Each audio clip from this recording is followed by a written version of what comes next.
can see you. Hello, everyone. Welcome to Known Realms, Tolesh. Hi, Kate. Hi, everybody. Welcome to Known Realms, Tolesh. Before we dive into Angie, What? go ahead, introduce yourself. Okay. Hi, everybody. I'm Angie, Agonethetic on the internet. My pronouns are they, them, and I play Zio Marino, he, they pronouns. And you can find me here, and you can find me on the internet. You can find me on currently on Ghost Undergrounds over on the Secret Nerd podcast.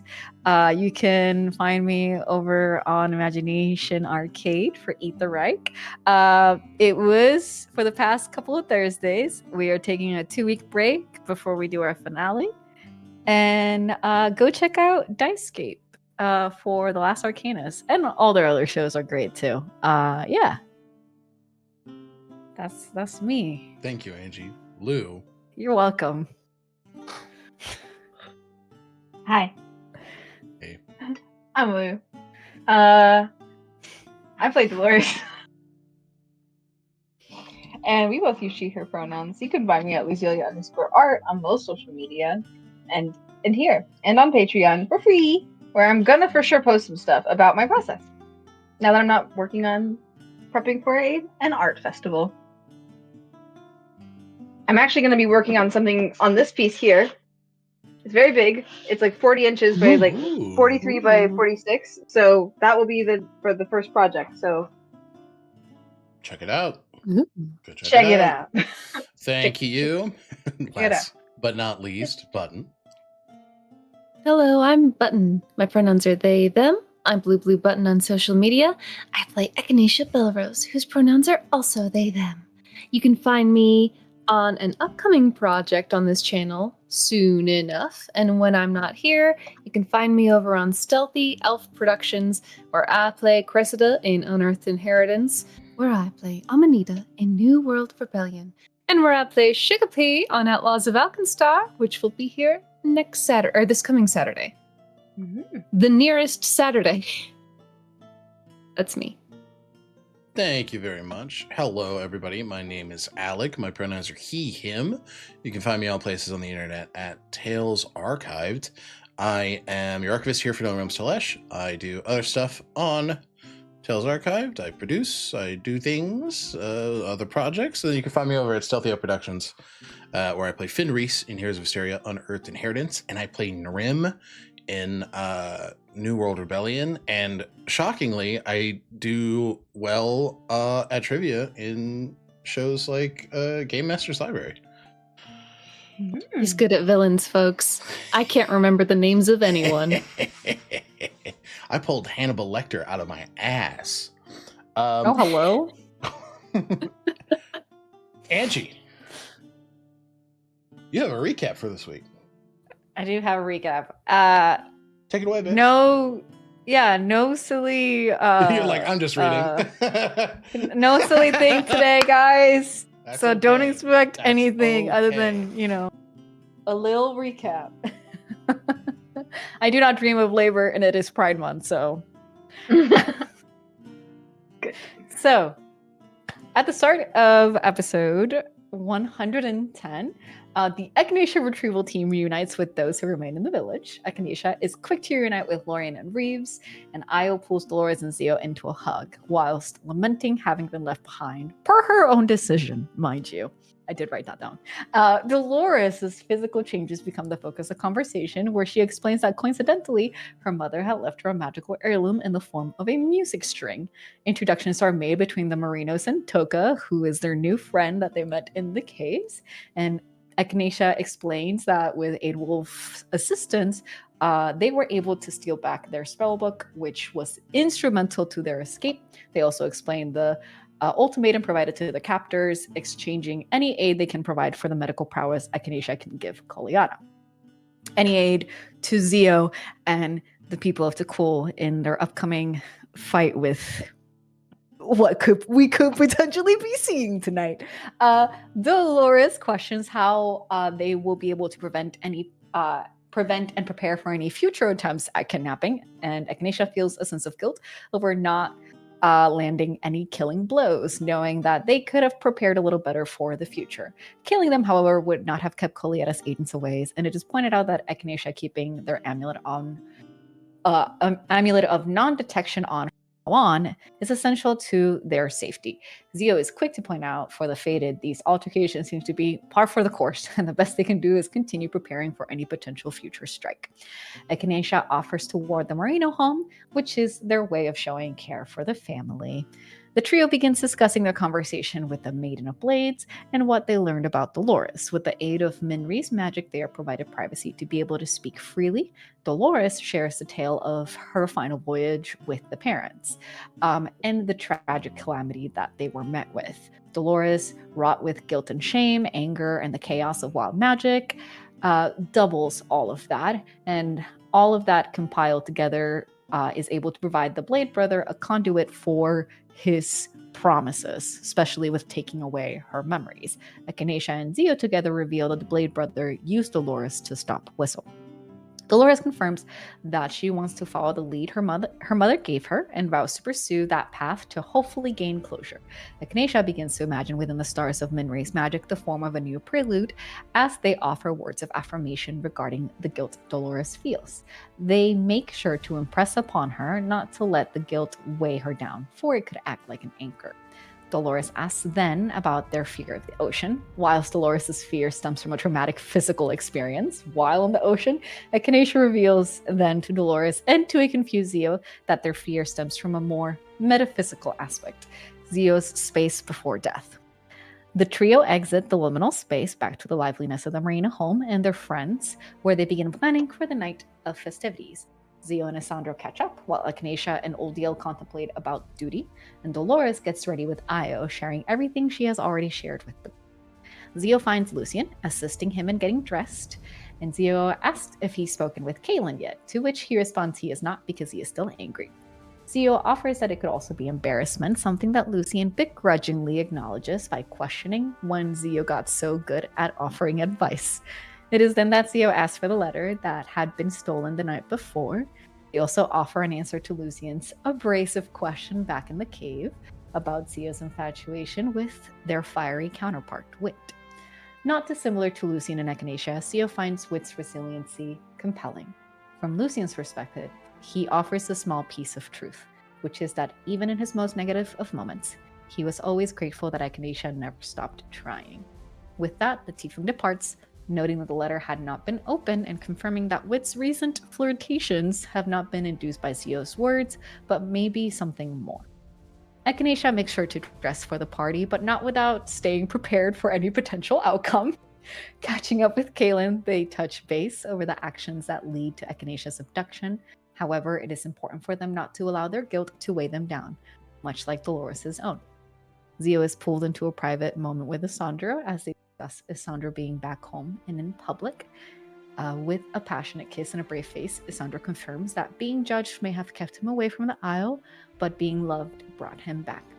Zio takes that opportunity to show even more love to the spirit color and their privacy. Jarvis, fade to black. The Patron Festival boasts Jarvis, vibrancy. The Patron Festival boasts vibrancy, community, and gratitude among the people of the island, visitors from the mainland, family, and friends alike. While catching up with Theros, the Kariki village elder, the first inklings of unrest in the island is mentioned, with Theros mentioning that some of the island people do not believe that the flood threat or the strange happenings have been done by an Owinar, and are instead bad omens from Mother's Hearth, the central volcano of the Scorched Isles. They also receive word from Whistle and Nikolai to confirm that the two will remain together. As Dolores watches a troupe of performers, she begins feeling the connection to the music and the physicality of rhythm, the string becoming part of her as she surrenders to the music she plays in tandem with them. Echinacea watches in awe of Dolores before meeting with Lorian, the intersection of their past and present, and even the promise of discussing the intersection of their past and present, and even the promise of the future. They speak of the loss of their memories. Echinacea contends with the idea of not getting their memories back, of whether they will be enough if they do not get those memories back. However, Lorien will accept them regardless, but Echinacea knows that they will do whatever is in their power to get their memories back. Theros calls for the community to gather and then for Zio to share some words with the crowd. His words are simple, but highlight the love that he has for the Scorched Isles. And in the words of the Archivist, it is special to be witnessed by others, and it is meaningful to be seen by your community. Zio has returned home, realized. Zio catches up with Madame Mint and her son Flint, while Dolores catches up with Kiki, the head performer of the Driftlings. A flirtatious dance begins between the two after asking how they could possibly know each other.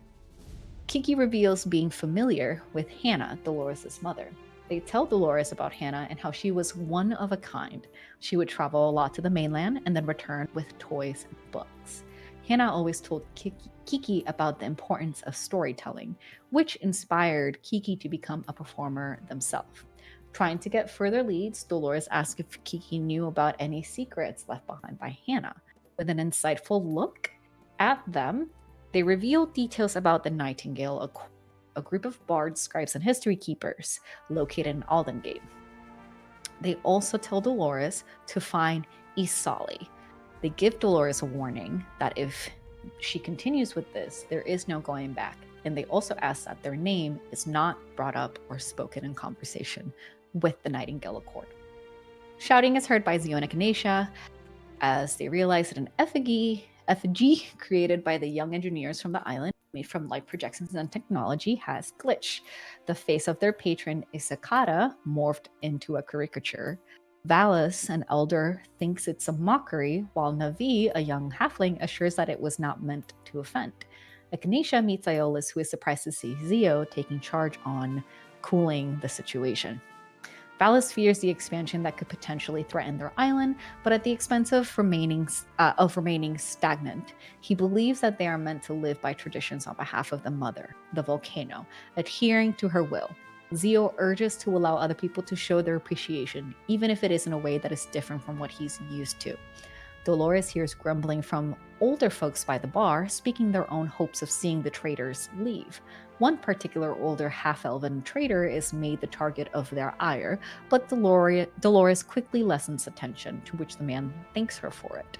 The effigy is fixed, allowing the group to enjoy the projection. Zio affirms to Valus how important traditions are, but most rivers have bends for a reason. After tensions are lifted, Zio meets with Wit's gaze from afar as he smiles earnestly in their direction, thanking Io for her help with the situation and also acknowledging the challenges she had mentioned back in Olkes. Zio and Wit connect, and the fiery tiefling tells Zio about Karstock's Folly, a pirate haven in the Delaspar Sea. Zio asks if Wit wants to go flying, to which Wit questions if leaving his party is a good idea, but it takes no attempt to persuade him into following. Before attempting to teleport them to the gate at the base of Bildagwatu, Zio notices the Wind Amine leading them deeper into the jungle. He halts the spell as they follow the Amine together. The festivities begin to pick up for the younger folks while the elders relax for the night. Dolores and Io dance together and check in.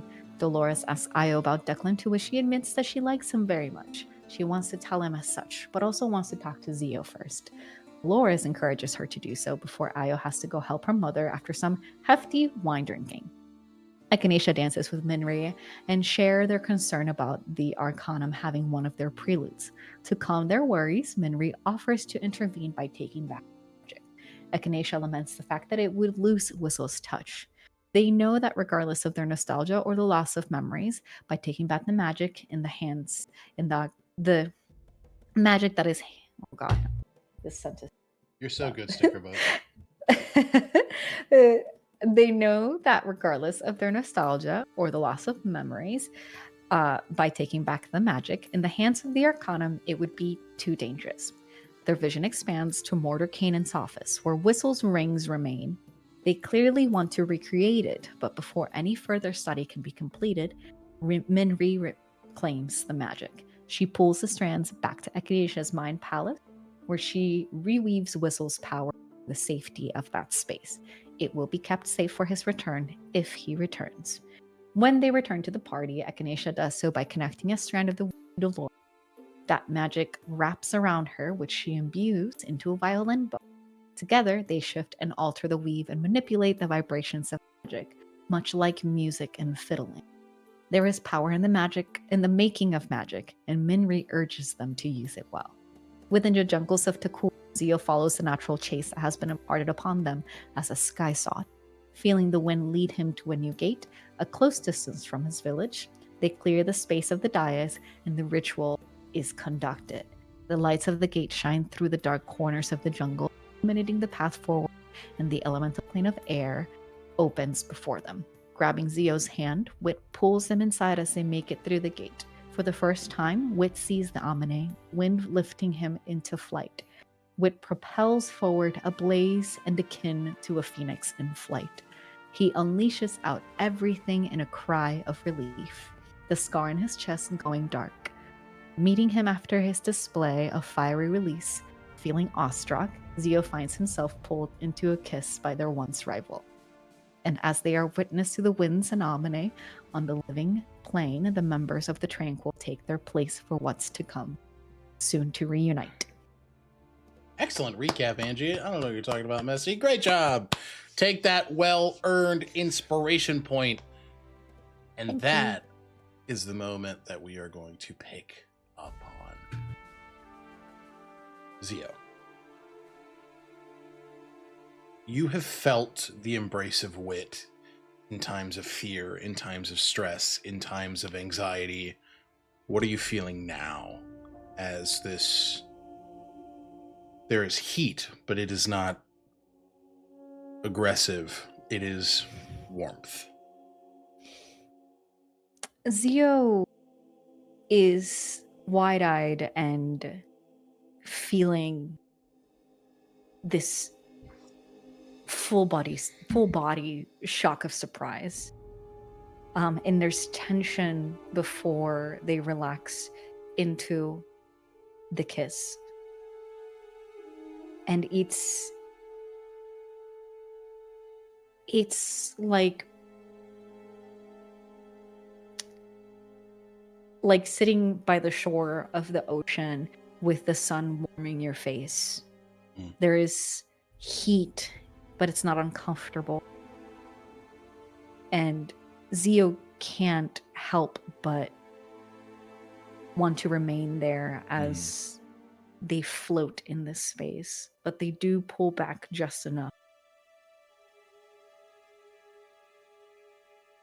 Well, you finally beat me to something.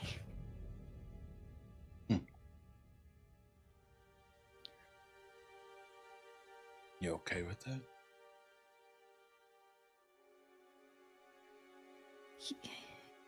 Yes.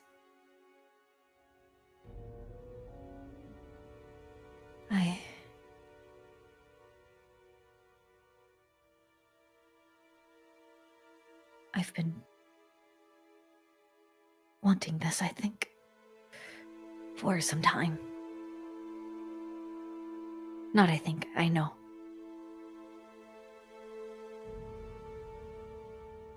I'm very okay with it. And Zio,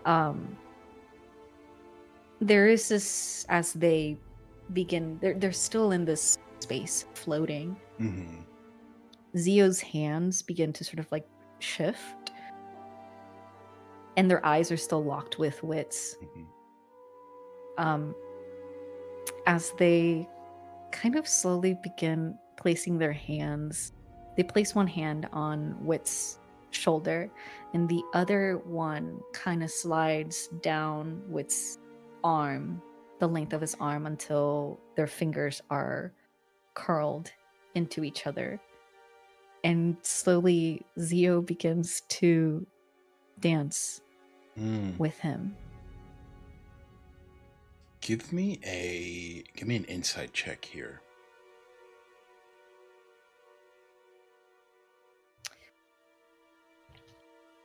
Insight. Yeah.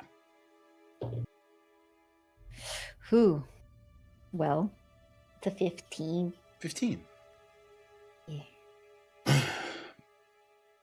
Similar to yourself, there is when the touch is initiated, there's a lockup, right? Almost a retreat. But it's momentary. there is conflict in the moment of discovery, right? Like, how did I not realize that maybe this is something I wanted? Or did I just make that discovery now? Mhm. Wit doesn't know. But he doesn't move from it. He doesn't step out of it. He embraces it. Yeah.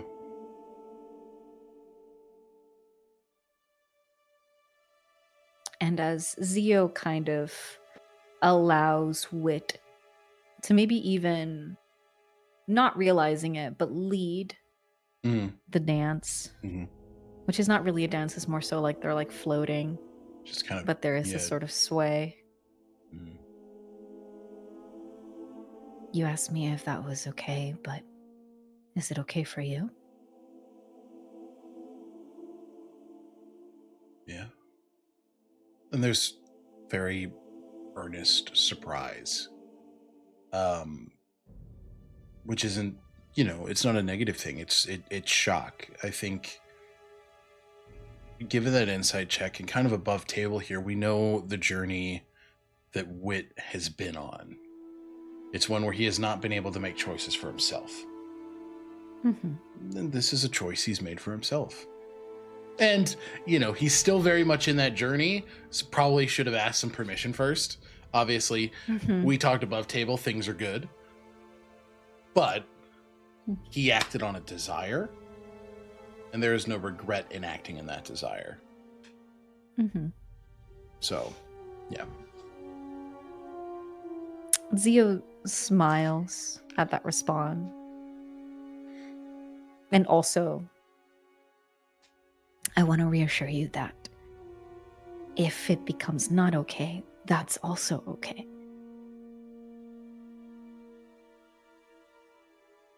I can only imagine that this is new for you.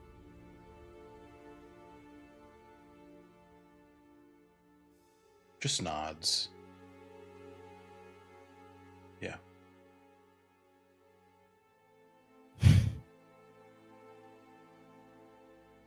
And Zio presses a hand to the empty scar, no longer feeling that heat and instead feeling it in a different way. I finally got you to dance. As Zio is going to cast thaumaturgy to have just like the lightest pluck of music. And it's something familiar. It's something from home. Yeah. It's slow and gentle. Plucking of strings. Whether a lyre or a guitar. Yeah. Probably more guitar. But it plays and you feel that area in Wit's chest, and though there is no flame, there is still emptiness there. There's a piece of himself that's been taken. And moments like this, moments like he experienced with you in the Wavering Peaks, and even being given the opportunity to escape in the Nightingale, right? These are the moments where he keeps finding some solace, and he finds it here, and he doesn't leave it. But I think Wit is in a place where he's leading positionally, right, in the dance. He is moving, but I think that there's a lot of him that leaves this to Zio, if that makes sense, because there's a lack of understanding on how to operate here, right? But I think there is the lead is still there. The I don't want to call it the leash. I get what you mean. I get what you mean. But the lead is still there. It's Zio is sort of tugging on it but it's very much like a by your step and your pace. Sure. And I think Zio is going to press their forehead to Wit, and they will remain dancing for a little bit longer before exiting the elemental plane of air and going back home. Okay. You do so. You continue to dance. Beautiful. And I think when they do return back to cool, they do so with Zio's hand, of course. Zio hand in hand. And there comes a point where they're walking up to the treehouse. Zio turns to Wit and grabs his hand, gives it a kiss on the knuckles before bringing it up to right between his horns. And I'll see you in the morning. He looks up. It's very clearly morning. Like very early wee hours of the morning, but it is. He's like, you gotta watch. Well, pushes his two index fingers on your forehead between your horns. Wit is still Wit, right? He's not he's not going to be incredibly tender. But he's like, mine are still bigger than yours. He flicks your horns and he walks into the treehouse. But yeah, absolutely. Go ahead. And Zia will have a moment where they're just standing and they're just watching Wit leave, and they just feel like their tail just flickers back and forth as they scamper to their room, and they do sleep in beside Isandro. Okay, perfect. And I do want to check in for Button and Lou. Is there anything you guys wanted to get up to the end of the night at the party, or if there's nothing particular, we can pick up in the morning, but that's up to you two.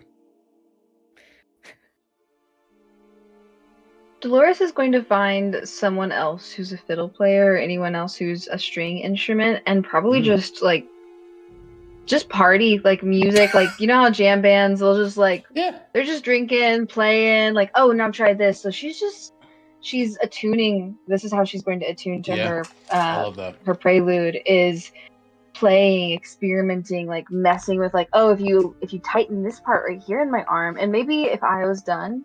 Like helping her mom, and if she wants to like tinker and just start to experiment and dance, and nothing any like crazy RP exposition, but just play. Perfect. And hang out, enjoy the warmth of the night. Yeah. Awesome. You find yourself kind of nestled. Button, do you want to join in on this? Yeah, if I may. Please. Oh, absolutely. Just if Dolores ends up looking for another like fiddler, I imagine Echinacecia's shadow sort of coming to life and the wolfish form transforming into Aedwulf's with his fiddle and bow. Oh, he plays the fiddle too? He does. I didn't know that. Oh my god. Okay.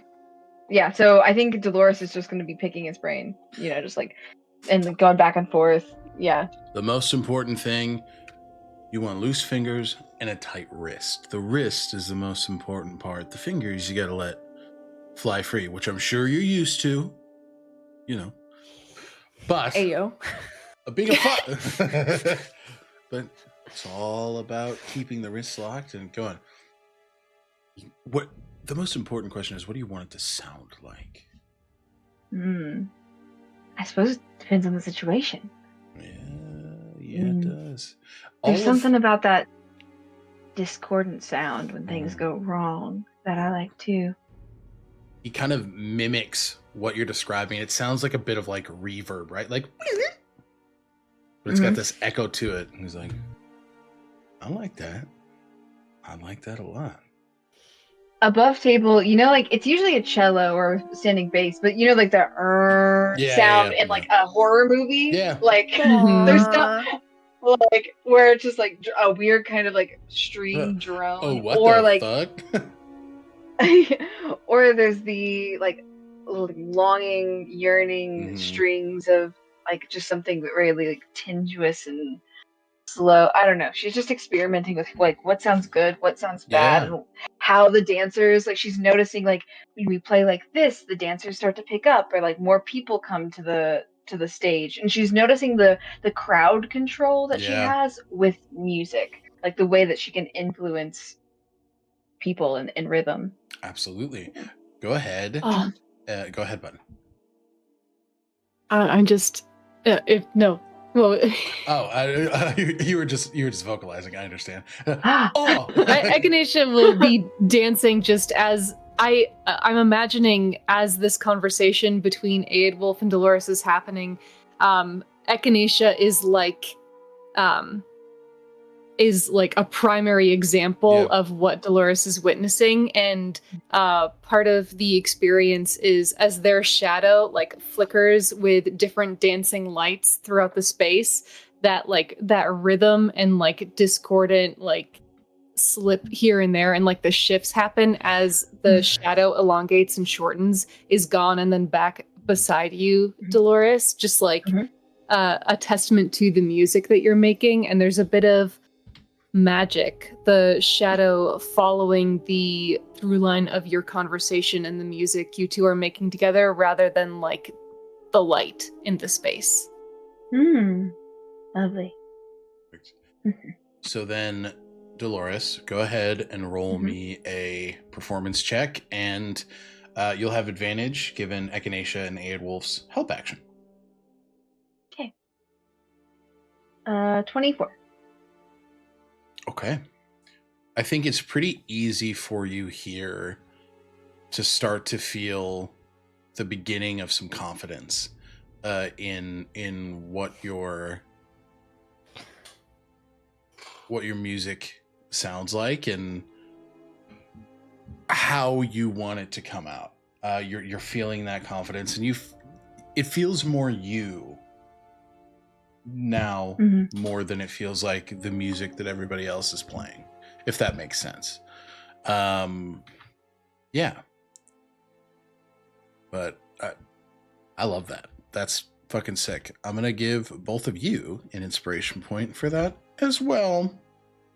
Thank you. I think. Thank you very much. No, thank you. I imagine you guys are probably up to the wee hours, because these like performers, they are the last ones to leave. They're playing until there is like nobody else to listen to them, and at the end of it all, they're kind of playing for each other. So it's the perfect learning environment. So you absolutely find what you're looking for. Okay, and with that, everybody returns home. We can all take our long rest. Long day. I got kidnapped. Very long day. I think that's the longest day we've had in game for a while. Yeah. Okay. But you guys awake in the morning, and everybody give me a perception check. Zio, since you're sleeping in, I'm going to ask you for this with disadvantage. Yeah. I'll make mine with disadvantage too, because I think Echinacea awoke to like the dulcet tones of a quartet of snores. Lorian, Lucian, Kaelin, Everybody's honk shoeing. And they, I think as they got up, they're not really focused on the space or like what might be occurring, because they are taking the time to designate the treehouse as a sanctuary for the spell Word of Recall. Okay. Should the party need it. Noted. So they're setting up like a shrine to Minri, very focused in a corner. The shrine is like a little sliver of all of their spell components arranged in the likeness of Minri. You just hear a very soft, "It's beautiful." Thank you. It's for you. What? A very loving sarcasm. Like, of course it is. Thank you. I rolled in that one, which feels appropriate. Makes sense, yeah. You're like, I gotta get all these details correct. She's so beautiful, and you know what? The beeswax really isn't cutting it for the hair. Yeah. Yeah. Okay. Understood. I love that. Dolores Theo. With a disadvantage, Yeah. I got a 24. What the fuck, dog? With disadvantage? That's crazy. Okay. I rolled an 11 and a 17. Okay. Yeah. You got a good perception modifier. Yeah, it could have been 30. That's crazy. Dolores, what'd you get? And I have to roll with disadvantage or normals? You know what? Everybody roll with disadvantage. You didn't sleep much. Fuck it. I don't give a fuck. 6. Okay. You're still probably that brush mole found you again and curled up into bed next to you, and it's like kind of around. You know how cats will kind of like lay on the top of your head? This thing is long enough to where it's like the perfect little earmuffs. So you're just gone. I think she would have honestly put a hammock out by the tree. Like she really she likes the tree house. Okay. But I think she's going back to the hammock. Like it's nice out here. Okay. Like Nice. But yeah, that brush mole. back to my brush mole. Yeah, he's hanging out. New familiar just dropped. Yeah. He's just a guy. That's just him. And we're friends. Yeah, we're friends now. So Dolores is honk-chewing outside. Echinacea is haunted by a quartet of honk-chewing inside, trying to make sure their goddess looks really good. And Zio, you're kind of hit with that adrenaline rush, right? Of just like, I slept so little, but I'm up. And it's interesting because you hear your mother inside the house, "What?" Like, exclaim, "What? Why?" From the treehouse? You hear it from the tree. Yes. Oh. Zia's just kind of like, and just cuddles in closer to Sandra. Sandra is not in the bed right now. Oh. No! Where's my man? Zio kind of like gets up, just like hair in like all different directions. Oh. No, I wanted to sleep in, and then immediately gets up and just kind of like waddles her way down the treehouse, and you waddle your way down, and you eventually find the inside of the Marino abode quite lively, as your mother is like, "Pick that up, fold it, put it in its proper place." Io is sitting there listening to your mom going like this. Huh? Like she's not awake. Your dad, viciously hungover. He's like, "Yeah, I heard you." Oh my god. Oh, I know. Why are you yelling? I'm not yelling. I am energetic. Okay, why are you energetic? Like, "You're yelling. One of the elders from the council is coming here today." Sandro, sitting at the table. "My father. You should be here momentarily." Huh? Huh?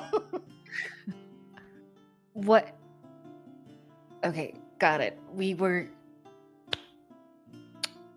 had anticipated this. We had anticipated this. I didn't think it was going to be this soon. Neither did I, but word travels in this small isle very fast. Yeah, okay. Frankly, I expected him last night. Okay, well,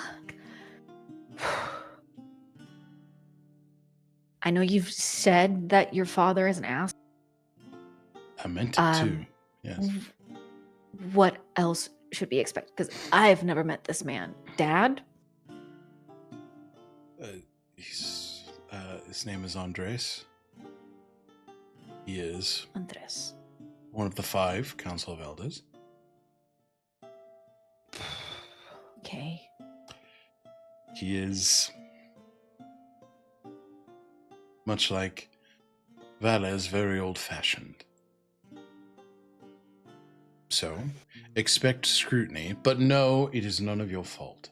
He looks very intentionally at your mom, who's like freaking out. Like, you are all wonderful, and if he has nothing nice to say, well, to be frank, he will direct that at me. At least I expect him to. Okay. But so he's coming here. He wishes to speak, yes. Here. In Yes. our home. Where I am currently staying, yes. Okay. So I understand that he may be sorry, I'm still waking up. I understand that he may be a little derisive. However, this is still not his home. And hopefully, he'll have the wherewithal to be, I don't know, polite just enough.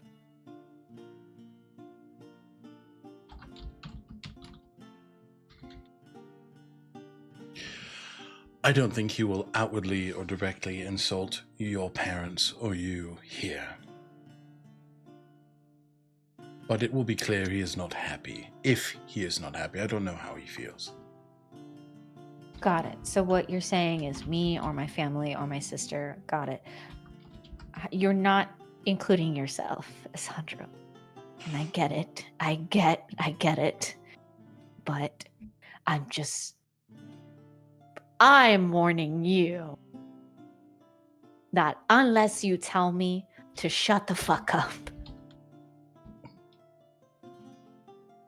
if he says anything out of pocket about you in front of me, I will more than likely not be able to stop myself from protecting you. As I usually do with every single person that I care about. As you say this, there is a knock at the front door.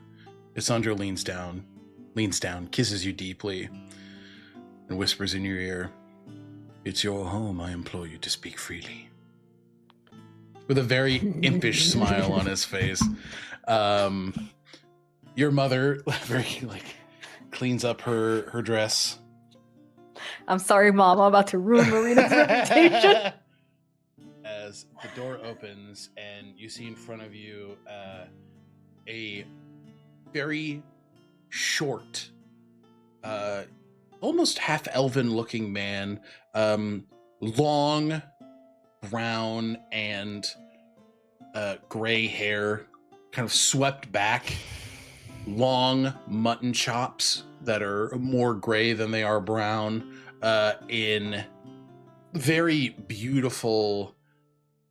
It's like a mix between a tunic and a robe. It's more of like a long tunic, but it is quite highly decorative.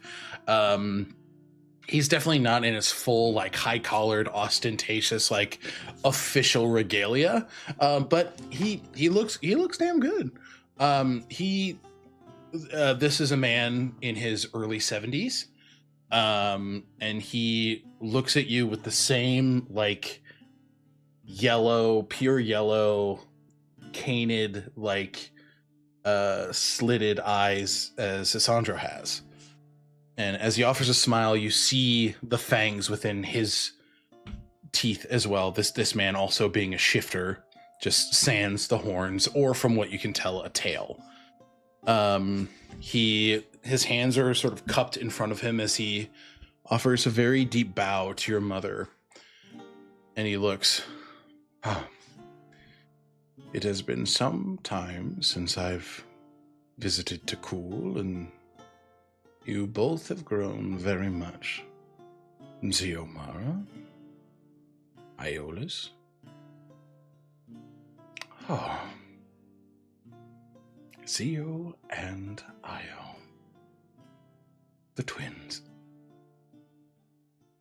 Zio looks at Io, kind of like sideways. Like, Io's like, yeah.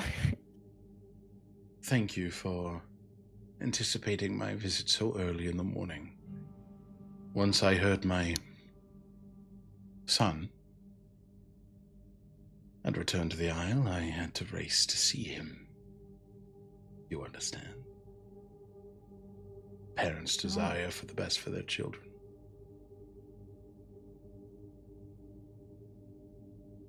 That's, yeah, of course. I mean, you can ask my mom and dad. They're always making sure that we're at things are all copacetic and good with us. May I come in? Is he by himself?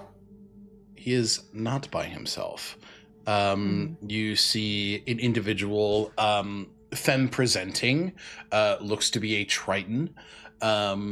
This beautiful, like, sea foam color of her scales, bright blue eyes, with this sort of yellow seaweed-like finned hair, like tied in a tight braid across her right shoulder.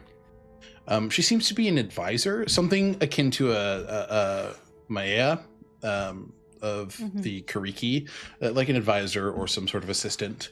But she doesn't seem to be doing anything of note at this time.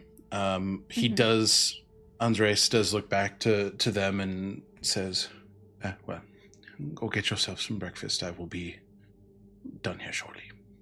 Thank you, darling. Xiomara just says, please come in.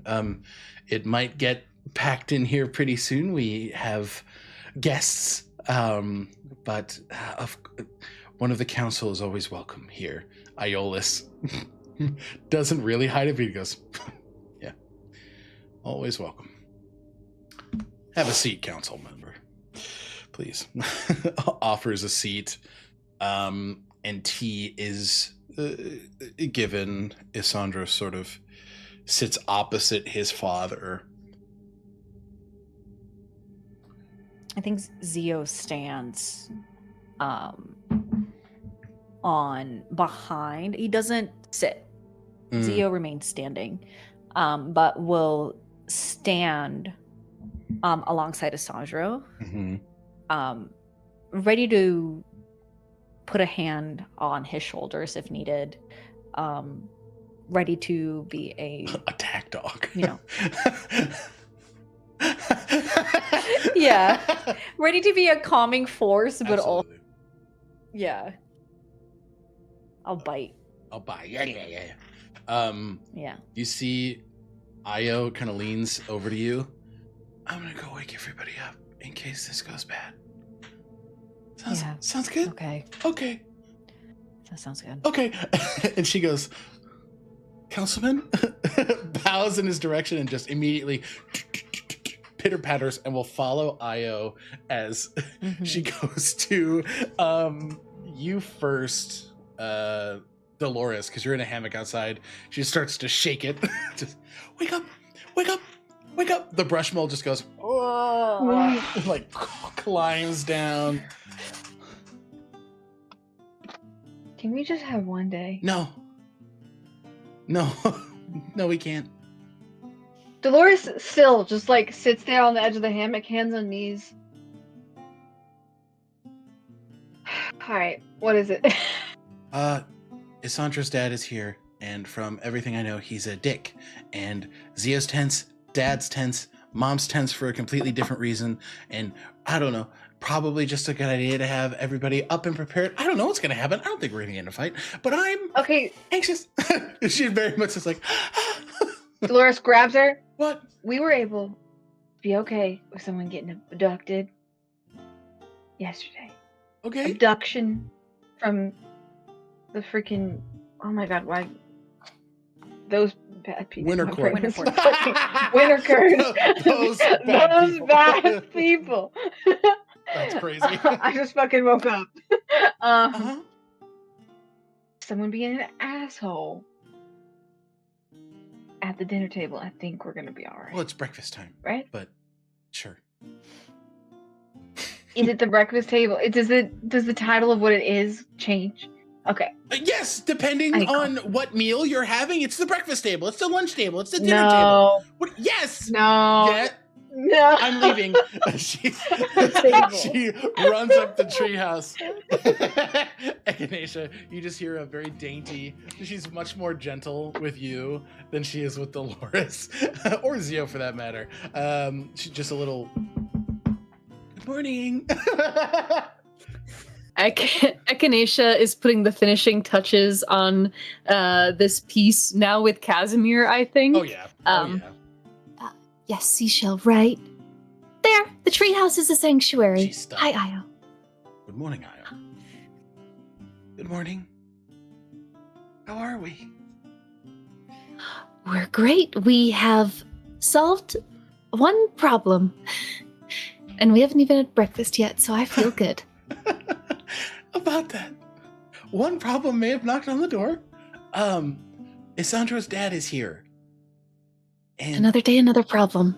Can I help? Can I help? I just thought, I told Zio, but I was just going to get everybody up just so folks were aware.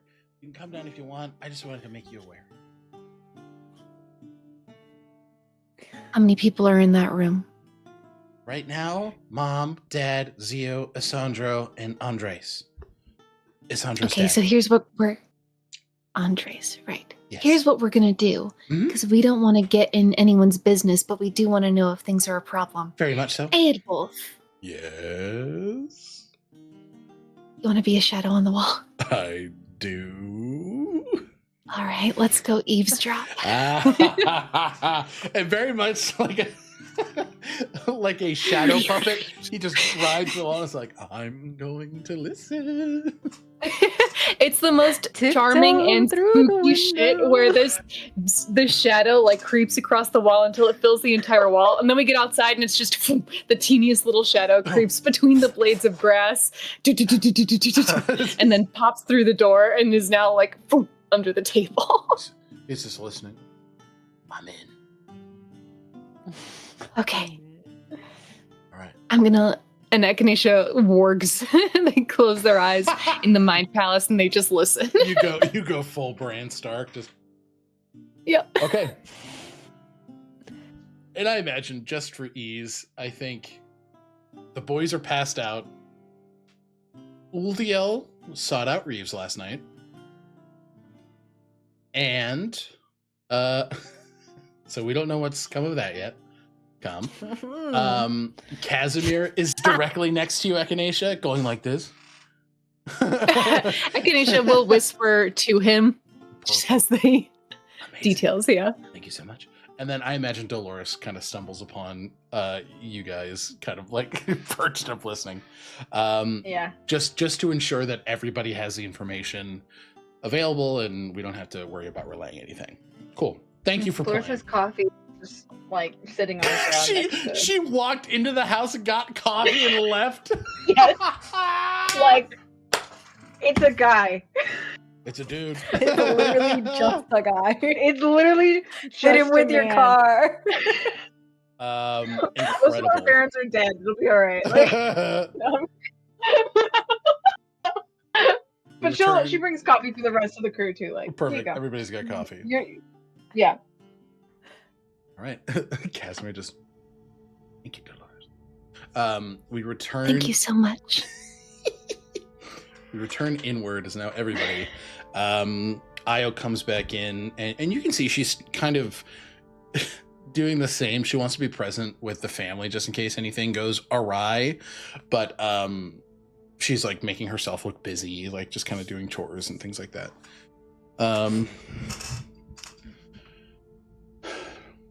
Zio, welcome home yourself. Tale of your party traveled far already. Yeah, that's to be expected here in Takul. I've not been in a while, but you are known to go all out. We sure do. How have you fared in your journeys, lad? Well, I think I have learned a lot. I've been through quite a bit, but nothing has been as rewarding as... And then Zio looks down at Asandra as having...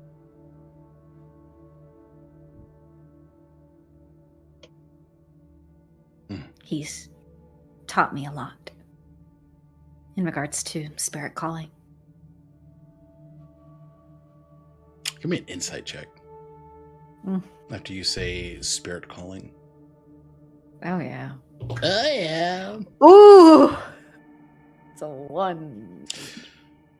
This man is a master of micro expressions. It is hard to read him in this moment, as what you can see right now is just a steeled expression, just a nod in acknowledgement. Yeah. I'm sure he is. Cassandra, you look a tad disheveled, son. Something a good trim and haircut would fix. Up in the treehouse. Up in the treehouse, just ugh. Gross.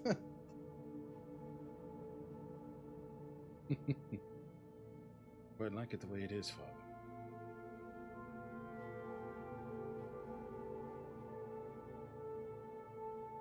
I hope you're well.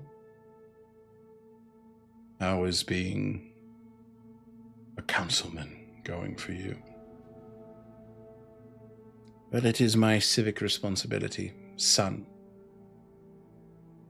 I am honored to serve. And with no heir after me, it is important that I do my work diligently. But we never know what lies in front of us, what will be present, what will be transient. So we prepare as best we can. That's so interesting, council member. I didn't think the council was the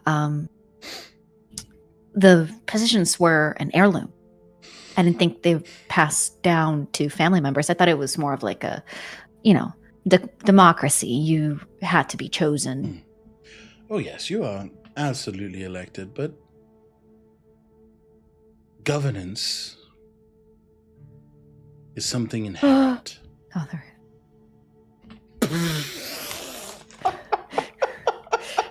I heard you have to be chosen, so I don't know if there was anything in between that and inherent. No, I missed it.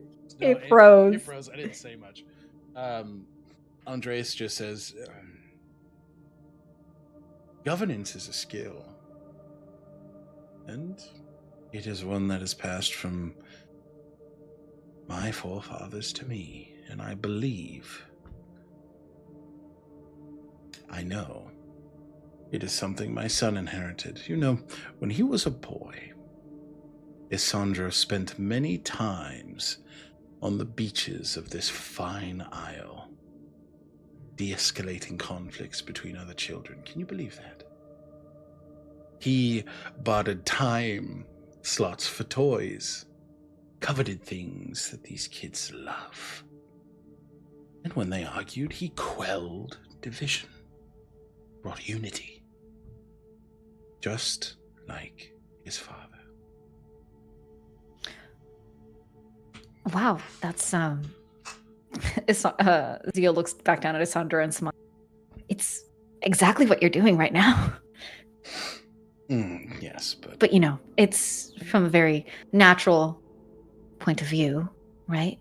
Might not be with people, but I think that skill has clearly been very well, very well used by Sandro in his line of work. Yes, I believe that is a skill that my son has not lost. Tell me, son. Yeah, you must be where- proud. Very pointedly does not respond to that. Tell me, son, what have you accomplished in your time away? Isandro sort of leans back. I've accomplished a few things. First of which I think is most important, I met the love of my life. I found happiness. I, alongside that love and friends that I hold dear, helped one of the great spirits of this world find peace.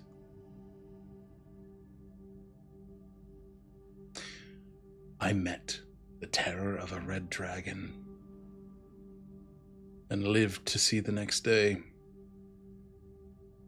I walked with people who choose freedom and kindness and generosity. And I walk with them proudly. I walk with them through and out of fire. You know, I may not have plaques, but I am accomplished.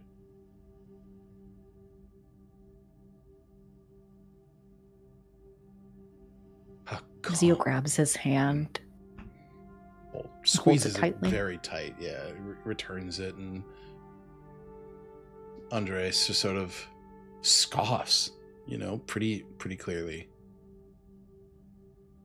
You guys on the outside just hear Adwolf, fuck this guy. Yeah. Oh! Kick him out. Kick him out. Kick him out. Kick him out. Can I bite him? I can't bite him. I know that. I know the answer to that question. I'm not going to do it. Mhm. Andres just sort of leans forward. Yes, fun adventures. Sandro, leave you with nothing. You had found the love of your life with another, if I remember correctly. Where is she now? As I understand it, causing our people and our home great distress. Causing the current love of your life much distress. And here you sit. How does he? That's a great question. That question gets asked in the treehouse, and as it goes through Zio's head, Yeah. how the fuck does he know that?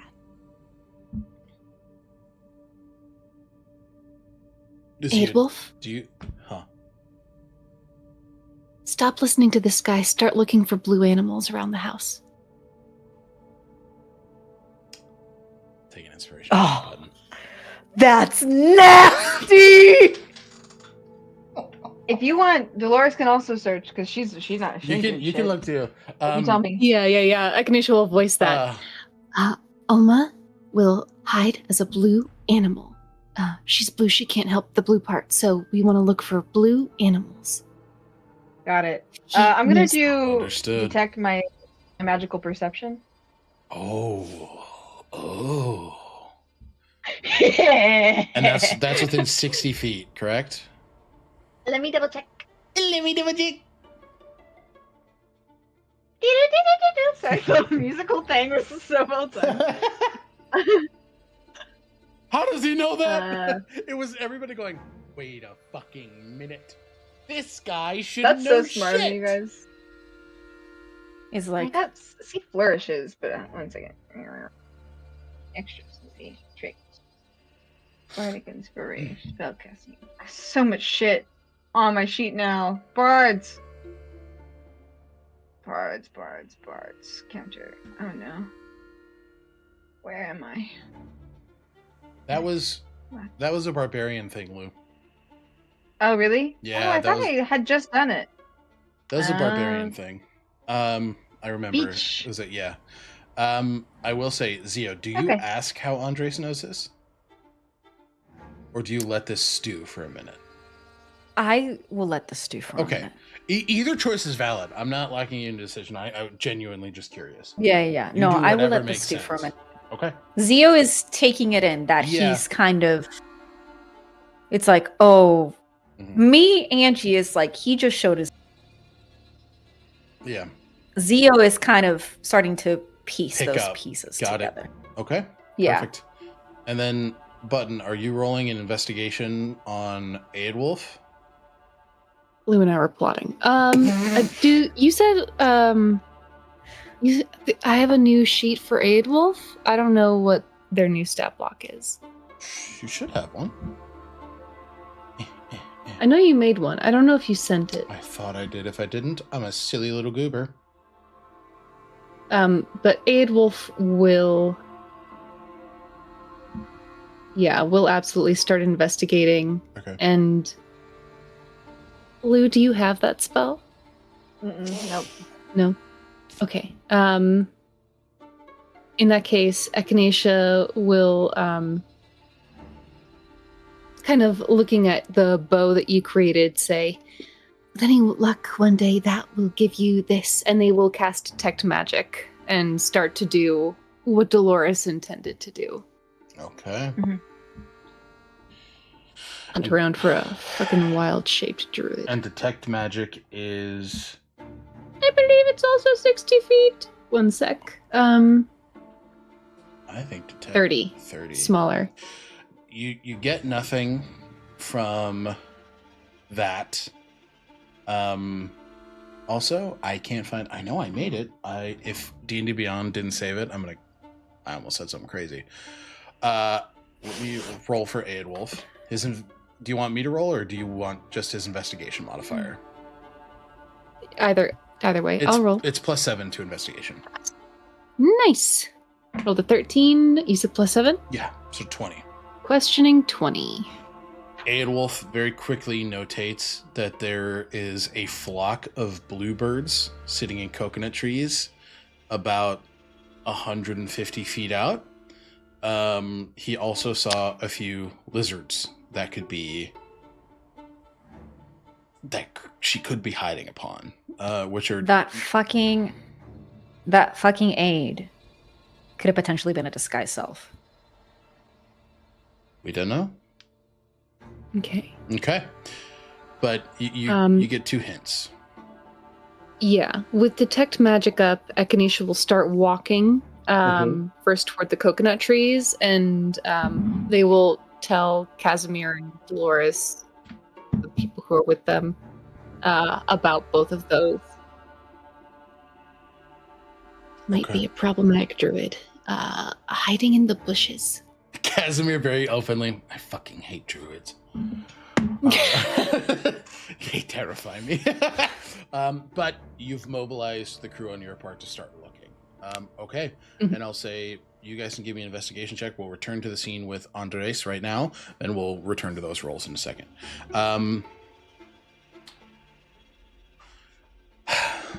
You've done a lot, my son, but there are very few accomplishments of import that matter. What matters here is that you have an ability to bring people together.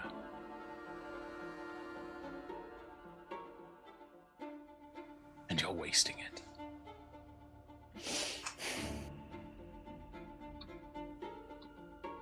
This place, these people, they need you. And they will need you in the future.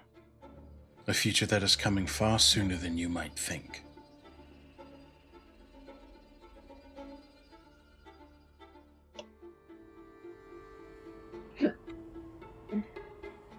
Why do you say that? Change is like a current, Zio. It is inevitable.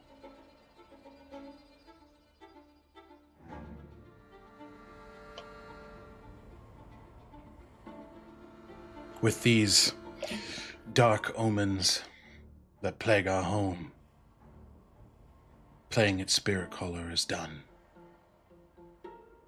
You'll come with me to the capital.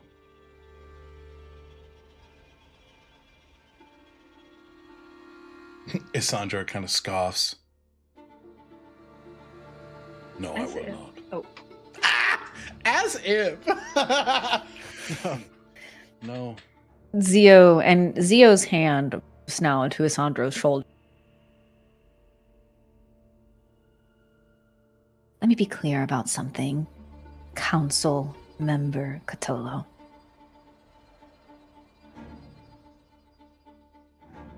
Isandra might be your son, but you also stand in the home of the Marino family, and out of respect for my father and my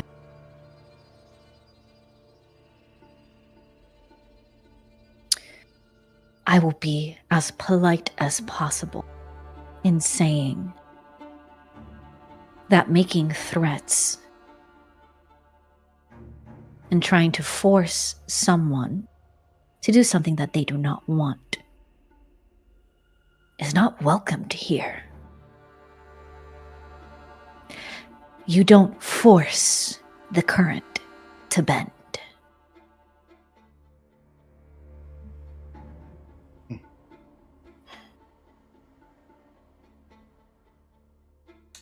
You trust where it goes.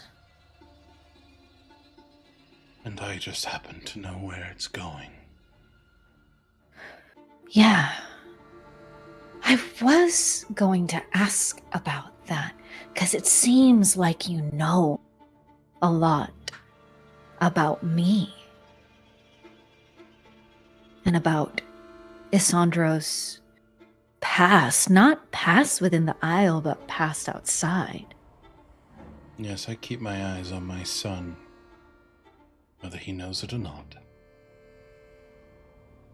Interesting.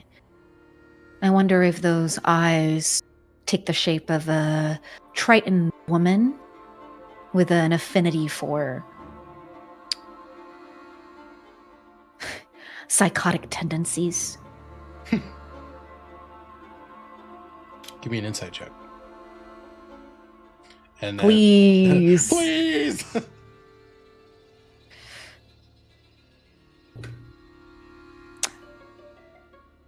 Another one. That's I'm going to crazy. use an You- inspiration I was for like, this. You have an inspiration point.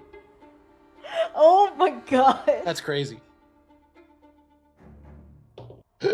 Much better. Okay. Jesus, a 22. My dice are betraying me. There is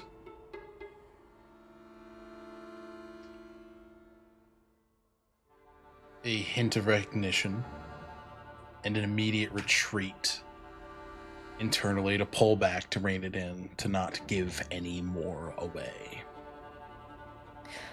Well, you are right, Zio. I will then talk to my son outside. I don't think so. That's not going to happen. Isandra is not leaving this house, not with you, and is not going to speak to you in private. We have a little bit of experience with, how should I put it? Bad faith players. Well, I apologize for wasting your time. And council member, for being concerned about the omens, I warn you that whatever game it is that you're playing, whatever way you mean to spin that skill of yours, just know that whatever you think is inevitable can never be made sure, because nature is spontaneous.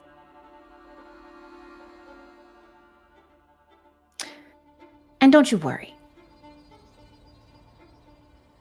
Unless Isandra has anything to say about it, you won't have to worry about Isandra Catolo for long.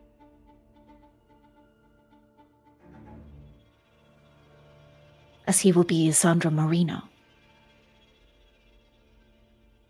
A change of name doesn't change what he is. My son. No. But it does change where he stands. You should ask him about his mother. See what he tells you about that. I apologize for my rudeness. Have a wonderful rest of your day. And Andres begins to step out, and we will transition over to everybody investigating. What are those rolls? 28. Okay. 19. 28, 19. Echinacea, you spot it first. The birds up in the tree. They all have that unmistakable, like, avian eye, right? The very dark brown, nigh black. You see one that is bright ice blue. And I'm gonna make a perception check with Olma here. Before you do, Mhm. something imperceptible happens. Mm. Echinacea uses a subtle spell and casts banishment. Fuck you, bitch. Okay. Fuck you, bitch. And what save am I making? You're like, I don't know. I don't know. Where are you? Where Fourth are level. you? Something It imperceptible is happens. It's crazy. a charisma. Charisma? Mhm. It's a 15, dog. She's gone. That fails. She immediately plunges The fucking audacity. into the elemental plane of water, and that's where we're going to take our first break. Yeah. Oh, I thought I was muted. I'm sorry. Yeah. The audacity of this bitch. The lion, Go the away. witch, and the audacity of this bitch. The Lion, the Witch, and the audacity of that bitch. Thank you guys for hanging out, for tuning in. We're going to take our first break here. We will be back in about 10 minutes. Bye-bye. See you soon.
can't hear you. Hello, everybody. Welcome back. So Alma's been banished. Incredible. For I good. realized Oh my god, with- we win! No. We win! With Subtle Spell, I think the way that it manifests with Echinacea is that they don't even open their spell book. So there's just this drumming on the spine of their new mythic spell book. Alma vanishes, and Echinacea goes, I got rid of her, we have a minute. Everybody They start hears running toward the house. through Aedwulf, and I'll say that this is where the parties currently present converge. So we've got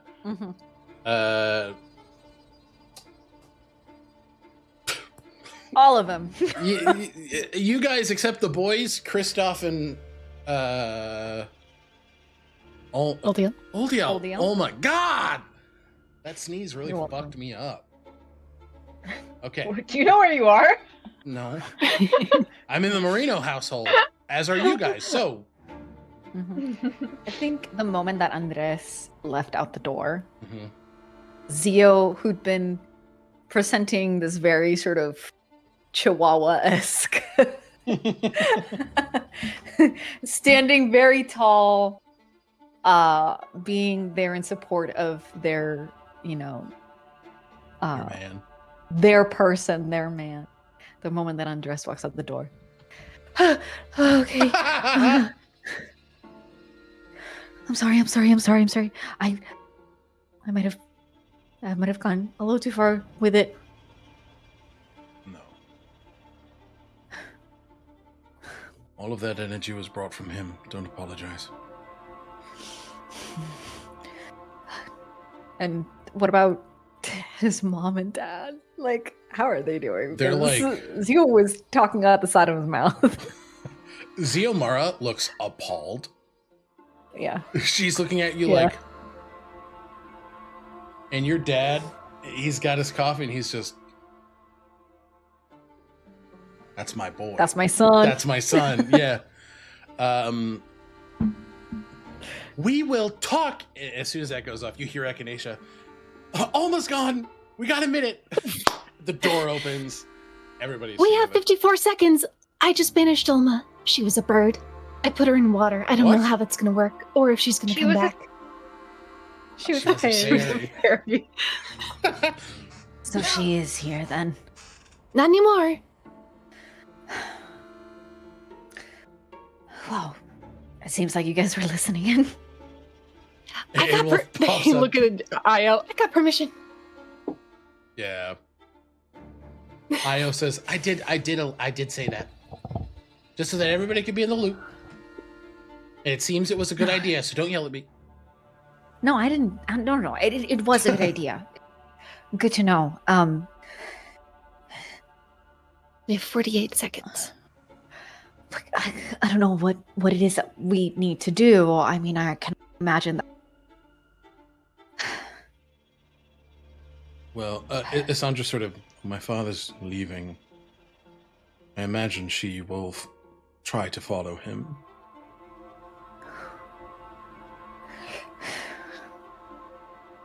I say, let them leave. We could try and get one on top of Alma, but I think we're stronger not panicking about the situation. We know he laid out his cards right in front of us. He didn't really play as smart as I thought he would. I think it's just you're more perceptive than he thought. It also seems like we can't, well, at least him, but what does this mean about the council? Can we trust them? Are they working with Alma and Glacia? Are they trying to spread misinformation about the omens, trying to keep that as part of the narrative? That's what I'm worried about the most. That is something we'll have to figure out. Echinacea, time? 30 seconds, and Echinacea is turning around and walking back to where Alma was banished. The way I see it, we just have to be scary and tell her to go back. Okay, well, she's... I feel like she's She gonna might come back as a decide- bird and will just fly Probably off. not. Probably. Birds don't have gills. Probably not. She'll try. Got it. Isandro Fair. also just makes it very clear. I also don't want to bring this fight here to your parents' house. No. To Takul, I don't want to do combat with her here. Well, when she comes back, we just stand her ground and tell her that we're not going to be fighting. But she is clearly outmatched right now. Understood. Thank you, Doctor. Isandro just nods and... Okay. You all Of course. move out to look threatening in the spot where Alma was. Okay. You stand out where Echinacea points to the 25 to 20 seconds counting down. It's very tense. You don't know what you're going to get coming back. Timer on the spell runs out. That minute goes. Alma does not come back. Oh. She is not native to the material plane. She is indeed native to the elemental plane of water. So, for the time being, that is where she is going to reside. Well, she can talk to Glacia about it then. A minute and 5 go past, and Echinacea looks at Zio, looks back at the spot, looks at Zio, looks back at the spot. She's not coming back. Mm-mm. No. No. They also start cackling. Incredible. He just starts cackling. Incredible. And Zio just like starts busting out into laughter. And just boisterous and loud enough that they can also feel that more than likely Andres can hear it. He's not. This man is 75 years old. He's not moving fast, Yeah. so it becomes clear to those of you. I mean, your passive perceptions are good enough. He not only takes a look behind at you all, but you see as he kind of looks up, waits for a moment, nothing happens, and he just sort of rolls his shoulders back and continues to walk by. People stop him and wish to communicate with a councilman, and he humbly stops and has light conversation, but sooner than later he is out of your vision, without a druid, without Alma. It's fucking Just incredible. Zio just still laughs and it's just like, God, no wonder she hates us. We make her life a living hell. She started it. She deserves it. She Isandra very clearly technically I says. started it. Mm. What did Isandra say? She frankly deserves it. I don't remember her being like that when I was young. I think there's a part of me that misses that. What was she like? I think I got a lot of my mischievousness from her. Yeah. I saw the way that she was, the way that she lived. There was a sense of unapologeticness about her.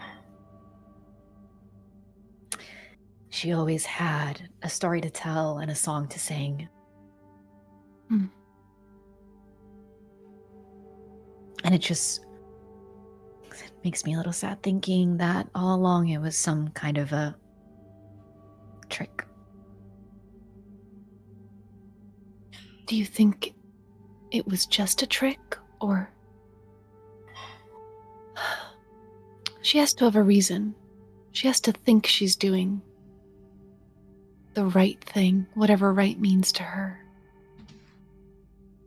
Maybe. And then Zio turns to Asandro.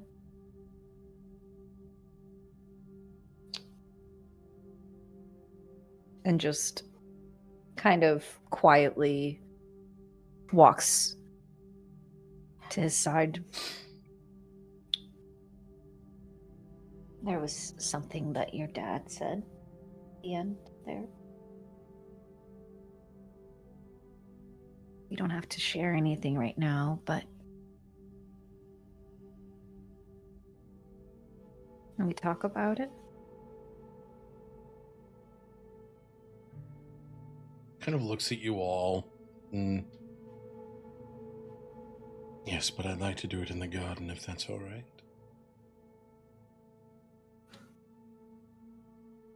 Okay. And he turns, and there's a haze over him right now at the mention of that. And Zio, you noted it when Andres made that statement, that there is a are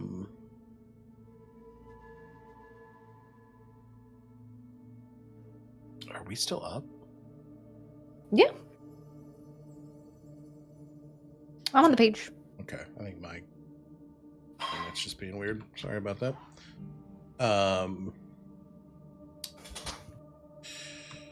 There is, this haze that is following Asandro as you all walk back to the garden, and he takes a seat on a bench that your father actually made for your mother. It was his first gift to her once he finished building this house. There was no garden there. There was no... All there was ripe soil. And this bench was a promise to her that beautiful things could grow here and that beautiful things could grow in their relationship together. And Sandra sits and kind of looks between all of you, and I'll say here, go ahead and give me an insight check. Yeah.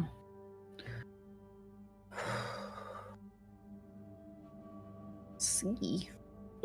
15. 15.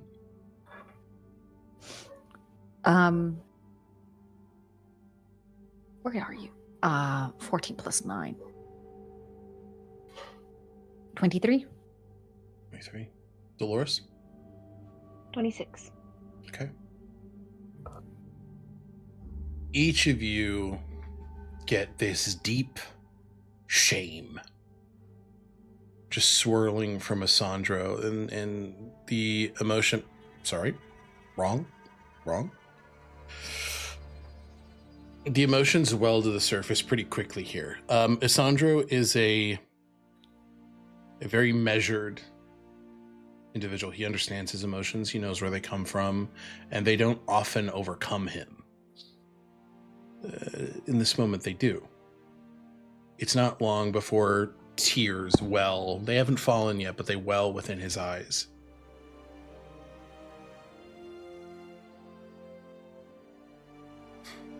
You have all seen what I can do.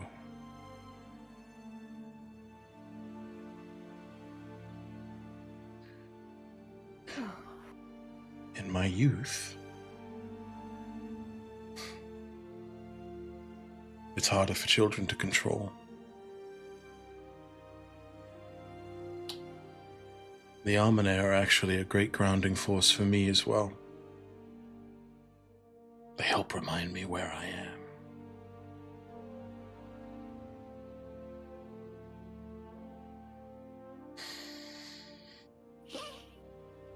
I killed her.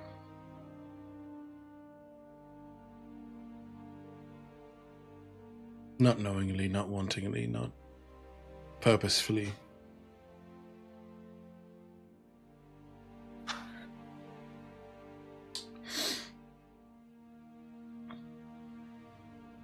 But I killed her.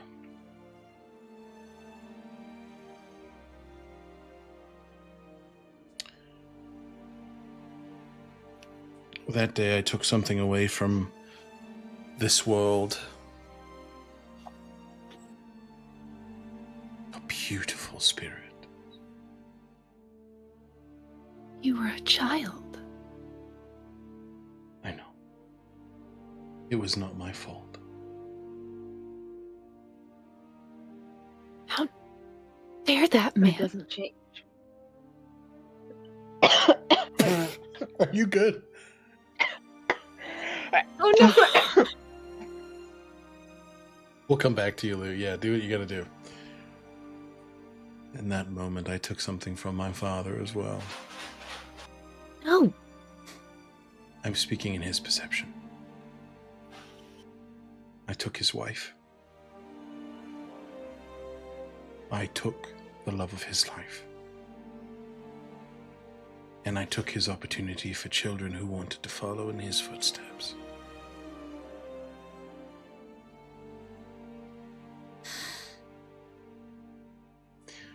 I understand now that if he would have taken the time to teach me about what we were, I doubt it would have happened. But that is not the world we live in.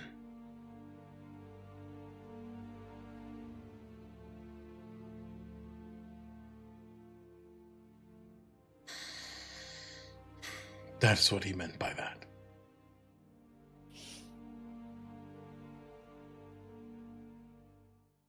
Zio, I think the moment that Isandro started crying, Zio would not have been able to stop themselves from not crying either. It's that whole idea of like whenever you see like a parent cry kind of thing, because Isandro is such a grounding force that seeing that is immediately affects Zio. It's very disarming, right? Like it kind of cuts you to the bone. Yes. And they kneel down in front of him, where he sits on the bench, and grab his hand.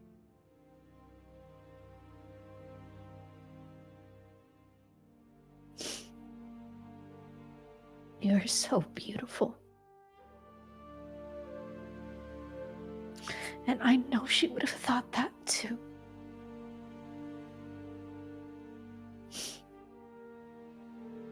And it's not fair that he uses that against you. No matter how much pain he has. Squeezes your hands, and it's a testament to who Isandro is, right? In this moment, he is comforting you.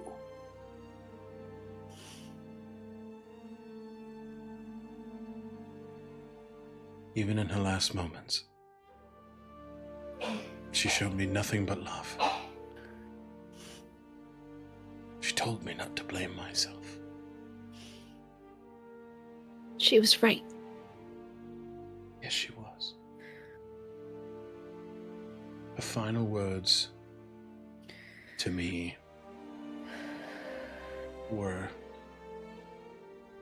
the clearest example of love I've ever seen.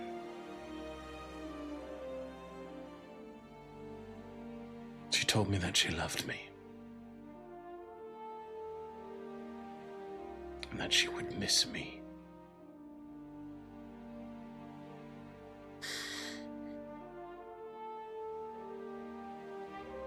She is the reason I walk the path I do now.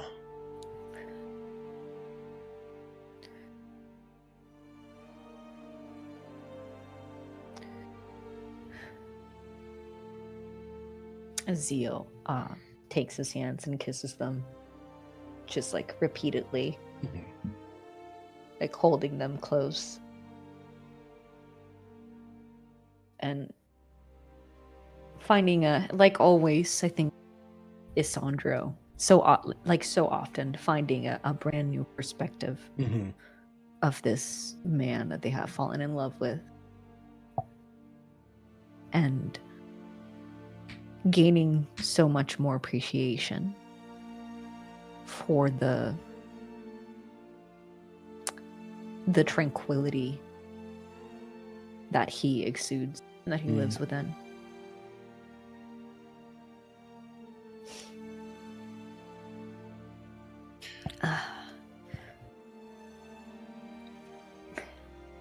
Well, I think it's a testament for over everything that you've overcome, that you are not letting that man shake you. I'm terrified. Not even with him trying to throw that in your face. What we know now is important. He is aligned with who we oppose. Yeah.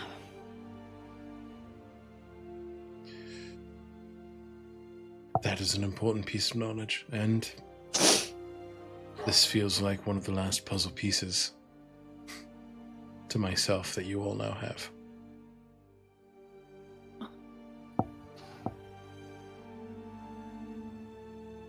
Sorry that man failed you so many times.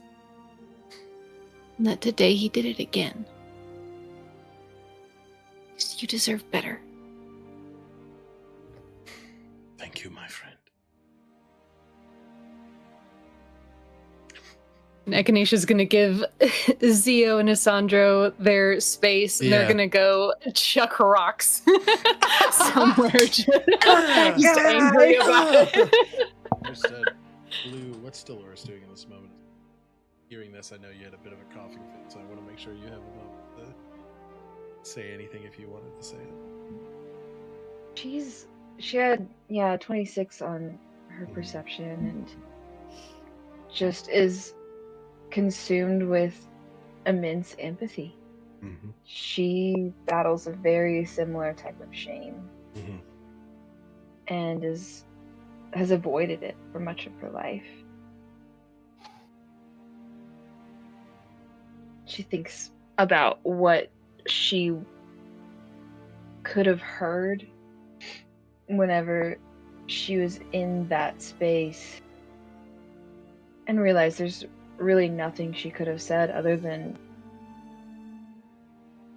the only thing that's really helped her is just not avoiding it and facing it and being here, and can see that coming here was probably the most painful but potentially the best thing for Isandro to start to face this. He's already had constructive ways to find his way to heal from it by pursuing a spirit caller, but she has so much feeling and compassion but doesn't know how to put it into words. So there's just a lot of presence and listening.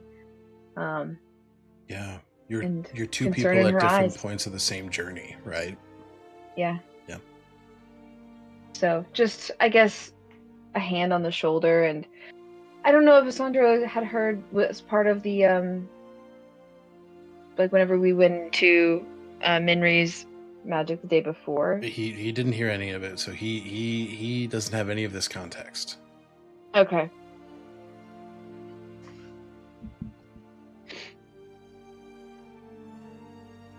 Then she'll say, after there's been silence and just some time, friend, I'm afraid we have much in common. And if you'd ever like to talk, I'm here. Puts a hand on your shoulder, and you feel that heavy weight behind it, and the squeeze as he just... I'm sorry to hear that.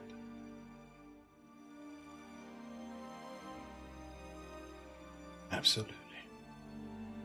The same is true for you. Thank you. And she lets them have their space. You turn to see Echinacea chucking rocks at a fucking tree. And I think Dolores will say, "Hey, I heard that there was a thing where you could kick it until it would disappear. You want to do that with me? You can just keep kicking it, and then eventually, it takes a while. So it'll be gone." Perfect. Okay, I'm dedicated. I got a lot of feelings to work out. Kick. Okay? Mhm. And yeah, Zio, you and Asandra kind of, you take your time. You kind of sit together in this moment, and Asandra holds you, and there's just this repetition of, I love you. I think that there is this, every tragedy, every road, every mistake, every victory, loss brought him here. He's thankful for being here, and that much is expressed. Yeah. Yeah. Zio cradles him, this much larger, Mhm. individual. I think Zio like kind of crawls into the bench and pulls him into sort of a soothing cradle, rocking back and forth. Yeah. And there's a moment where Zio begins to sing just kind of a quiet song that they remember their father singing to Mhm. their mother. And it's in the native language of their village in the Scorched Isles. Mhm. And although some of the translations may have been lost, it is essentially speaking about how the idea of finding someone in the darkest of places. Perfect. And Zio, when things kind of lighten up, they do a heavy sigh. I knew he was going to be an asshole, but him assuming that everything you've done has given you nothing, I resent that. I was standing right there. Don't Because take it I'm personal. yours. He is wise.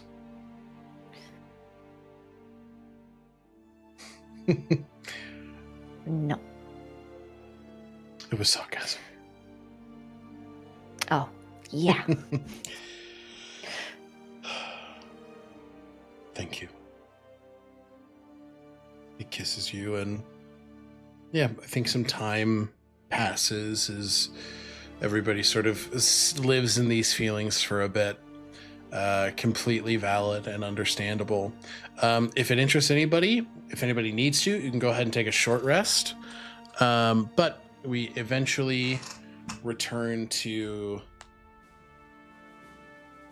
a bit later in the morning. We're reaching afternoon. Everybody is awake at this point.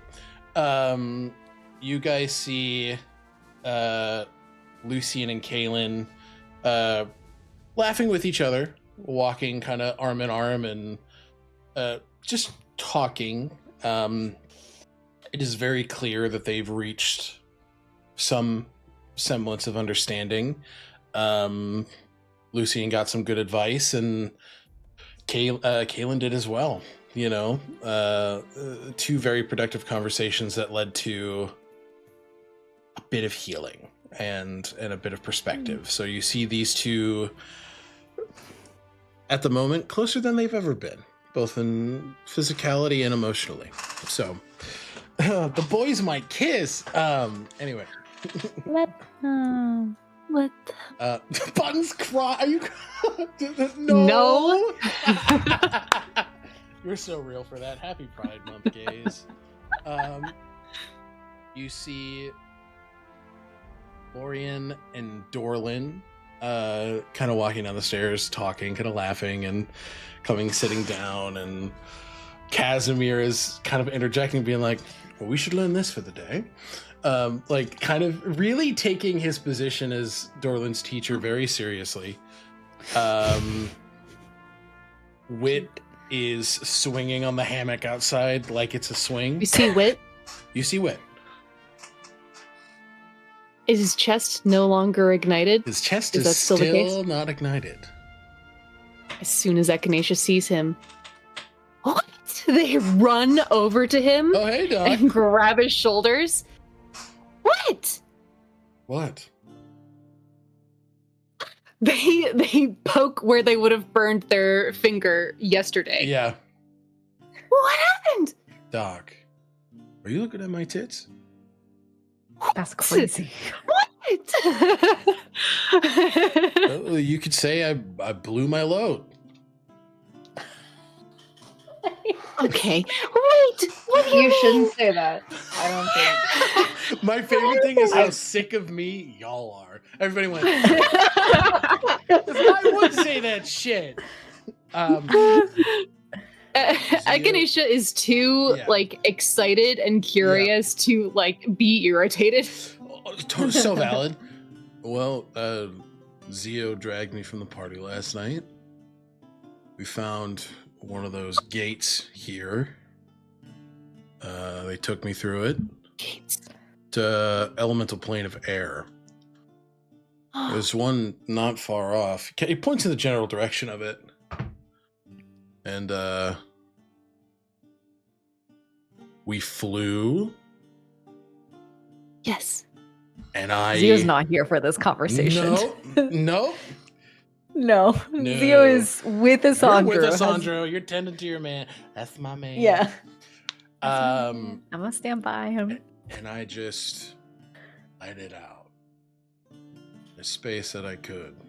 And it's all gone. I feel it stirring. Slowly coming back. Stirring. But for the time being, For the time being. is there pain? No. For the first time, I can breathe without knowing what fire in my lungs feels like. Oh, he does not. I'm certain that this is not the reaction he wants, but they hug him so tight. There's the immediate... and then... I'm so sorry. And then congratulations. you feel the hands just... pat your back. You're very sweet. Okay. Oh, what? And then he goes...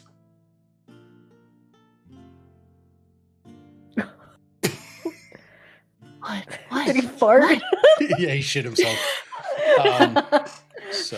And then we left. Give me an insight check. Okay. Not investigation. Ooh! 14. It's a natural 1. He is not telling you the truth. But you have to tell me everything because I want Casimir to be able to do the same. And maybe there are other people who've been touched by the current in the same way. I don't think this part's going to help Casimir. What do you mean? I think that would also be deeply inappropriate, Doc. What do you mean? You have to revisit it. It sounds old like and Zio isn't.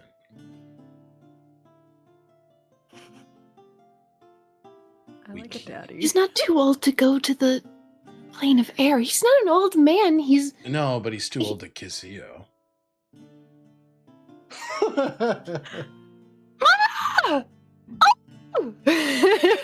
Echinacea shakes Wood again.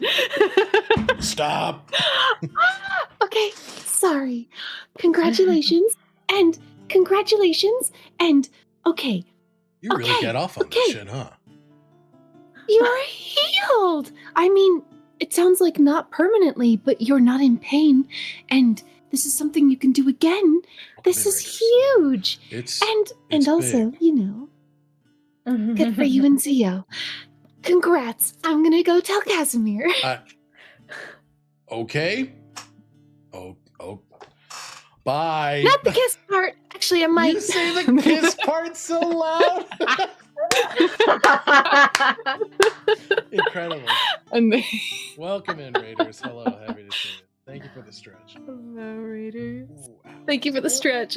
And with that, Echinacea runs to tell Casimir about a temporary cure for the touch of the primordial current and to Kiki about Zio. You're kidding. You are kidding. Like there's a And he was coy about it. Ooh. He didn't want to say anything, which led to some confusion because I wanted to know all the details. And he was like, well, Casimir doesn't need this part. I was like, well, how do you know? You're not a doctor. But then obviously he was right. I do, for record's sake, I love my husband very much, and I do not wish to kiss you. I figured. I just wanted to make that Casimir. clear. What? We can take you to the... They hug Casimir tight now. I have a mirror of this. We can take you to the elemental plane of air, and you can let all the electricity into the sky perpetual. And then it won't hurt as much. Quite a fitting place to do it, too. Lightning and such. I agree. Squeezes and just... Thank you, darling. Thanks, Zio. This is such good news. I will be thanking Zio.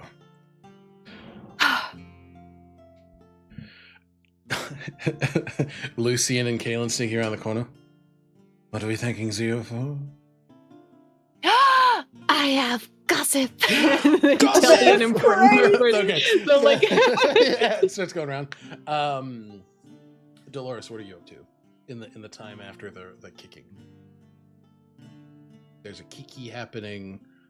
Zio is with their man. He's mine. Stand aside. I mean, I think there's definitely in the back of Dolores's mind the desire for... Okay, sorry, everything got inverted. I'm so sorry. What do you mean? Color-wise. Let's see. Looking for Asali. So, but like that's what she's thinking about. Okay. I mean, if she sees Kiki, not the chatting, but the actual Kiki, Kiki, around, she may chat, or I don't know. Yeah, she's just give me a kind of perception like check. T-posing. All right.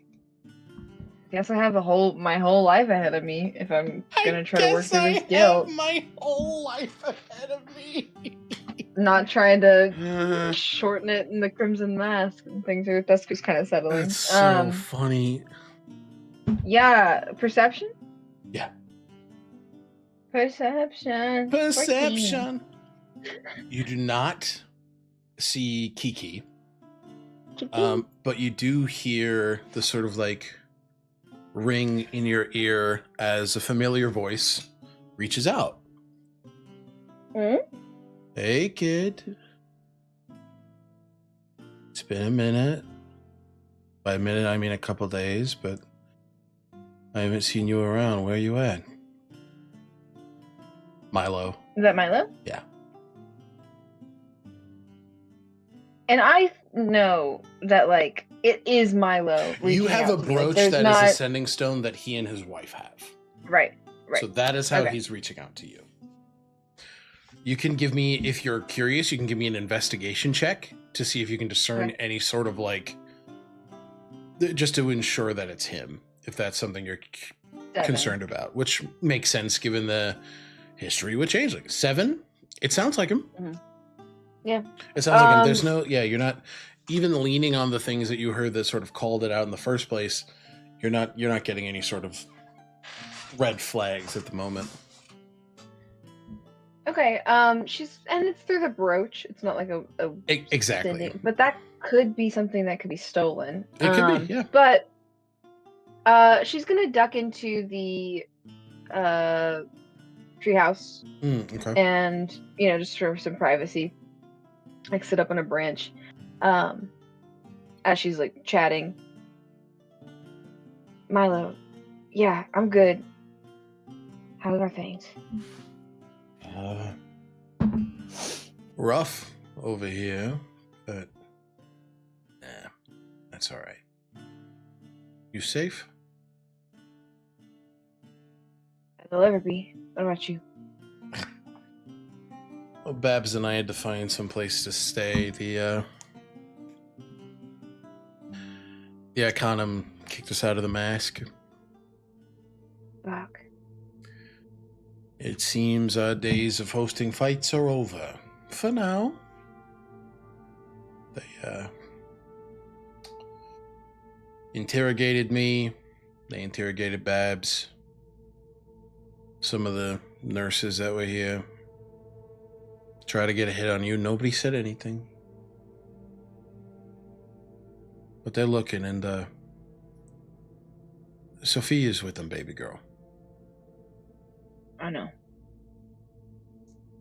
Whew. All right. Well, I'm glad you know. That would have been rougher news to break to you. So. Does she know? Wait. You. I feel like she's like Sophia's been being weird. So. Sophia's been weird, so it may not be surprising. But I don't think there's any. So Like, I don't know for this sure. is Right. explicit clarification that she is working with them. That makes sense. You don't sound too Wouldn't put broken it up past about her. that. You wouldn't. She loves you.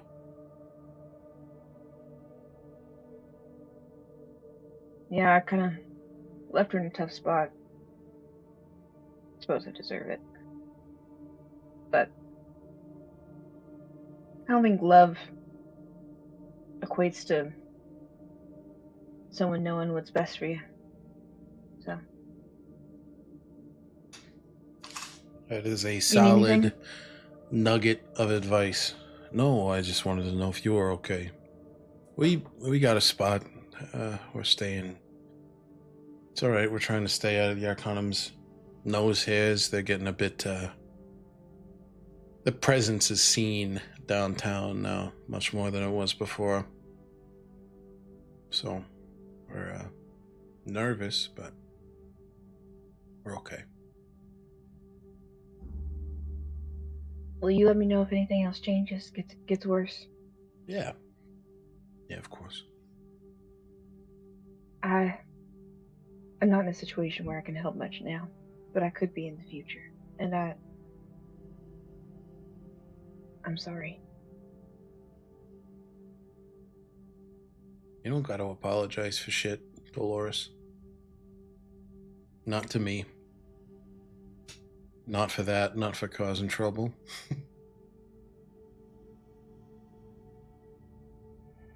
It's all good. You were right, Milo. My God, the mask was done. You knew it before I needed to. Or knew I needed to go before I did. Yeah. I'm working stuff out. Good. It was the craziest thing. You'd always had that fire behind your eyes. And for the first time in a long time, it wasn't just a flame. It was a light.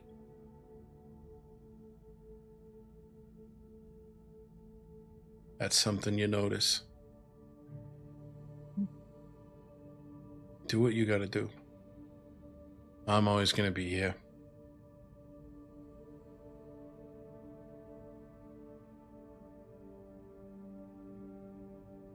If I can do anything to help you all find a good, safe place. Dolores, you are in more debt than anyone I have ever known in my entire life. I am not looking for financial help from you, okay, sweetheart? No. Well, Your connections came through me, baby girl. Don't you worry about it, okay? We'll figure it out. Babs and I are good. Gonna be fine. You focus on those new friends of yours, and you focus on you. That's what you gotta do. how can I... Through the brooch, right? That I can get in contact with you? Is there anything else I need to know? That's it.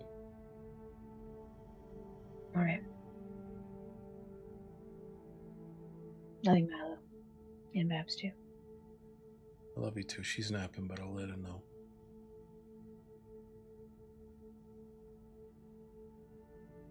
Fucking Arcana took all my money. Everything.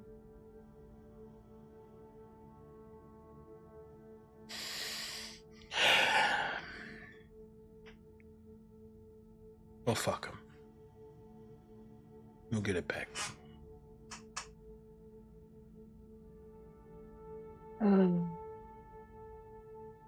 There's a time where I want to get in a little more trouble. Are you interested in that? Knowing? Are you trying to lay low? On 2 conditions. Don't tell me where you are, and don't tell me where you're going. Got it. I'm always in for some trouble, kid. All right. Talk to you later. All right. And I think we kind of... Each of you here as Aasimar sort of comes outside and just... Lunch is ready if anyone's hungry.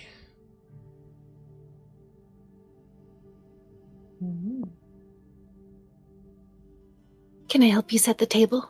That would be divine. Thank you. Alessandra looks to you, Zio. Are you hungry after all of that? Oh, I'm starving. I didn't eat breakfast. I didn't either. Yeah. Well. I hear someone had dessert, Echinacea says as they walk past Zio. She's like... Did you tell them about last night? What did Alessandra say? Alessandra said, did you tell them about last night before the party? No. Oh. Echinacea. And then she's like, runs. What did you mean by that? You bump past Wit. Oh. Hi. Good morning. Good. It's not morning anymore. Oh. G'day. I'm gonna go sit down. He walks, sits at the table, crosses his arms. But you see Echinacea sitting at the table. And then Zio like comes up right behind her and is like whispering in her ear, what did you mean by that? What did you mean by that? What did you mean by that? Echinacea kind of gives a cheeky grin and then gestures to Wit and goes, Wit, do you want dessert? I haven't even had breakfast yet, so just normal food is fine, Doc. It is lunchtime. Okay, never mind. They keep setting the table. Zio's just like, what the fuck? Once again, just like following Echinacea, like, did he tell you? Yeah. He told you. Oh, okay. He was very coy. Coy. Yeah, it was cute. Okay.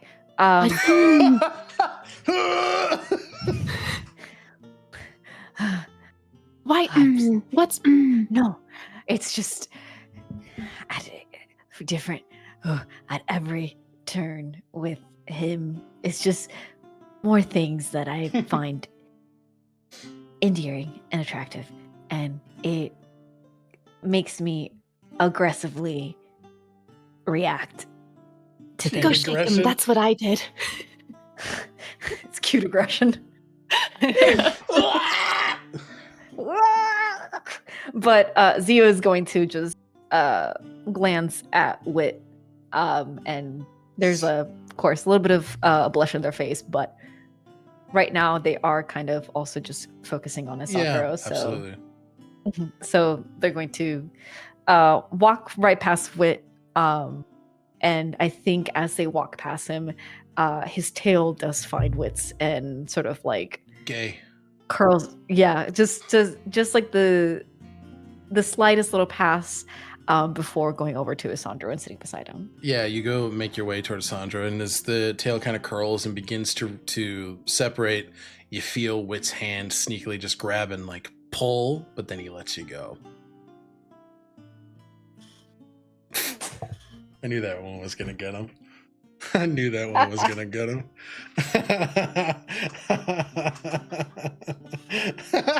Angie's that cat meme, just the.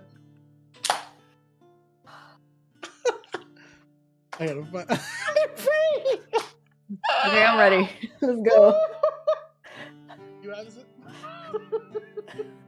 absolutely find next one. Welcome You to got so quiet. Yeah. I'm screaming.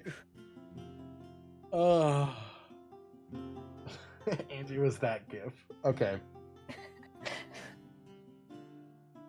I find a spot next to Asandra, and then you got like you quiet. you find a spot next to Asandra. He welcomes you openly, and you guys prepare for lunch. Oldiel comes in, looking quite tired. She just kind of bows to everyone. Good morning. Good morning.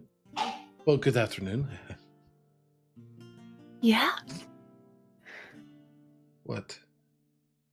Yeah, let's move it away from me. I'm eating so good. What? Where's Kristoff? Steps in like not a minute after Oldiel. Okay. So Reeve should be. Well, there he is. Hmm. She leans down. Nothing happened. What? Nothing aside from talking. But you're right. He's very lovely. Oh. Okay. Well, I want to know what that means, but I'll ask you when there are fewer people around, I guess. You can see the blush. She's very timid. She's very shy. She doesn't want to like be very open about it. It's very clearly something she's holding close and treasuring really, really, really dearly. And Echinacea won't press then. yeah. Reeves moves up. Good morning, everyone. Good morning. Afternoon. We slept in. Not together or anything like that. In the same room, but not in the same.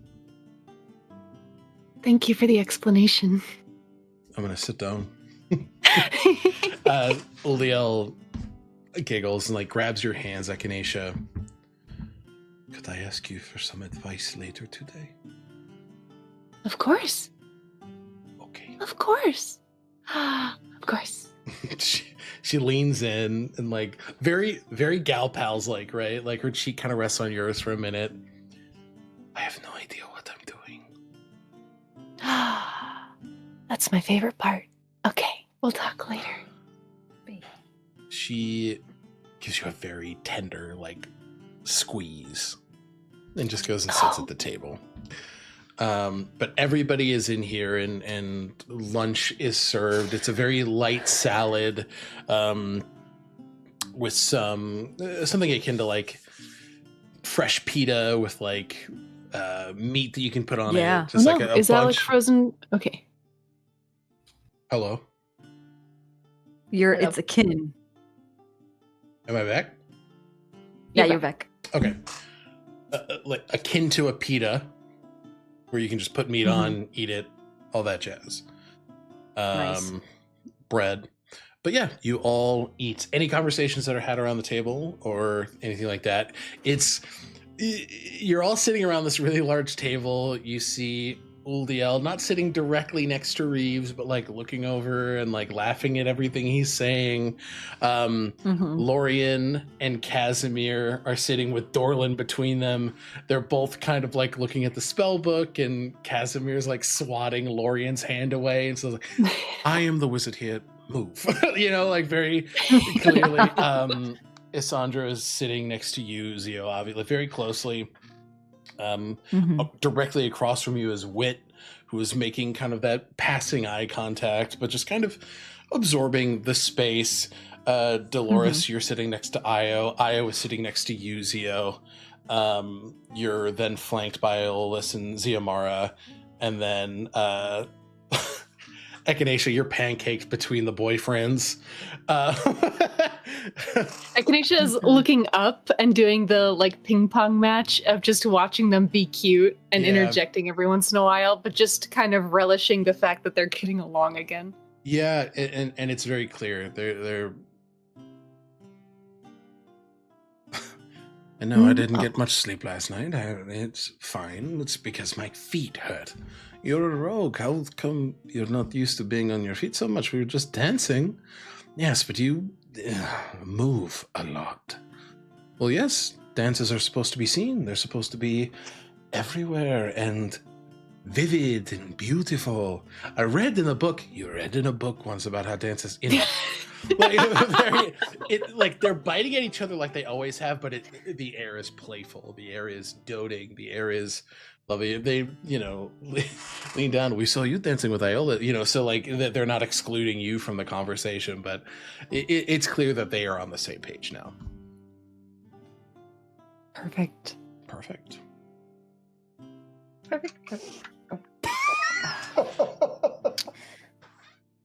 I think as Zio looks around the table, they're going to stand just to kind of gather everyone's attention. So, I think some of us dealt with Alma yesterday, and she's pretty much making herself known here too. Today too. Well, we kind of got to see her before she saw us. But I think it's very important to start getting ready for things to get a little bit more dicey. Considering now that, and Zio looks over at Asandro, there's a good chance that we have more than just in the Tranquil to deal with. Some form of machination is happening that we don't have all the pieces for. I don't want to immediately jump to conclusions and say that the council is in on it, but we at least know one member who is. Yes. We know one person is aligned with Alma. Aasimar How would you like? Please. Nope, her first. She just, there's fear here, right? And she does look at you, Echinacea. Is what you're going to do, is that going to keep us safe? Yes. Okay. That's the goal. Yes. Thank you again, sweetheart. And you can see the understanding kind of washing over Xiomara as like this conversation being had as like the danger is here. Mm-hmm. It's in our backyard, and it's going to be more present as we continue. So that reality is setting in for Xiomara. She's okay, but she's processing that, right? And you can see Iolus kind of entering commander mode, right? And he's just listening. But Button, go ahead. You had a response as Echinacea to Zio, so please go ahead.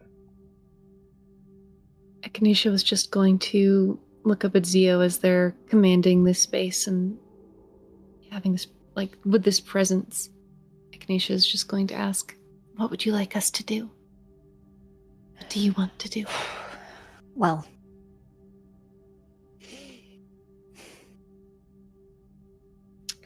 I think the most important part about approaching the Tranquil is to make sure we don't do it aggressively.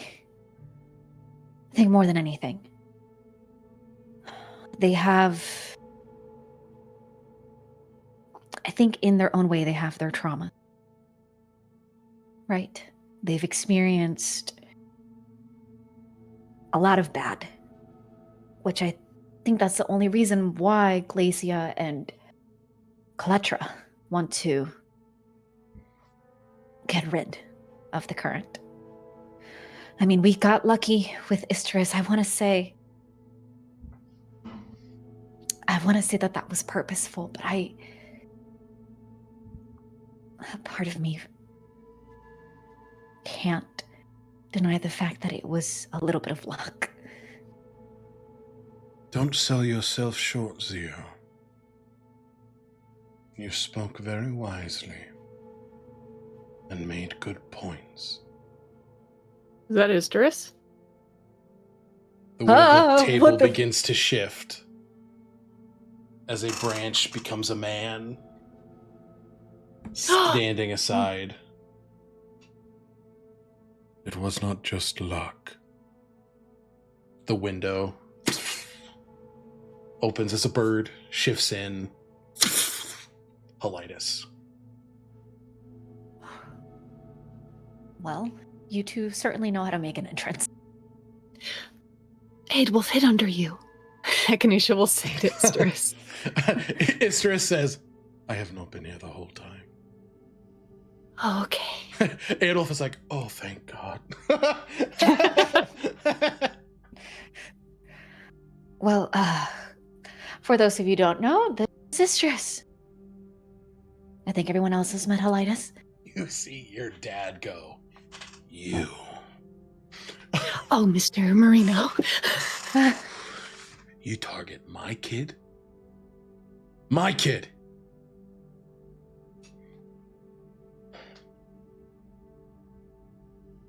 You have 30 seconds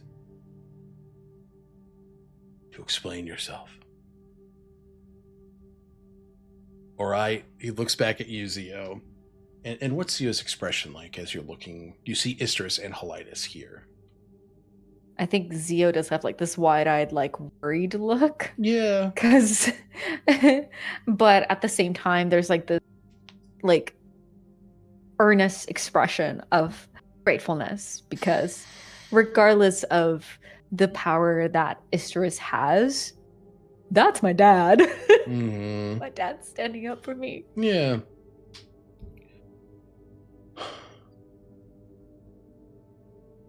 Turns around and Isterus is still quite tall, even in this smaller state. He's much taller than your father. Iolus doesn't give a shit. He stands there, chest puffed out, looking up and just, glaring this ancient entity down. And Isterus just hands folded in front of him. Mr. Marino, I am ill. My sickness. My sickness clouded my judgment and made hate, pursuit of power, and loneliness the core of my being for a very long time.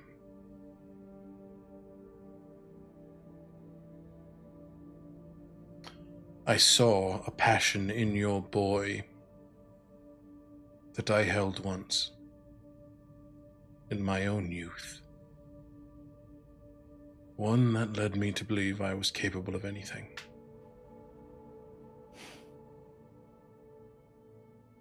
I sought them out for that reason. And it did not turn out the way I anticipated, but it was for the right reasons. Your son has been generous enough to offer me healing.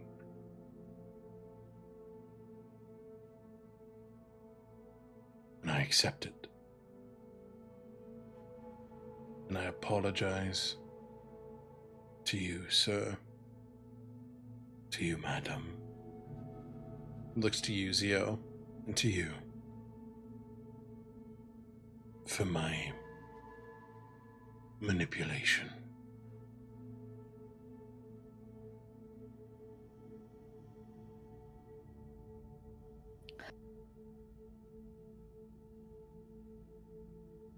Zio looks at their father and mother and then back to Isteris.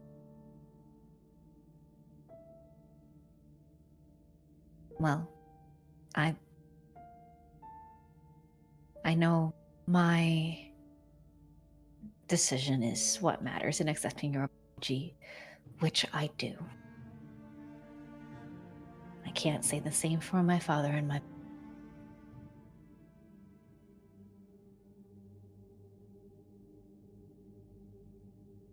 I will have to earn any apology from them. Exactly. And I think this is what we're doing now.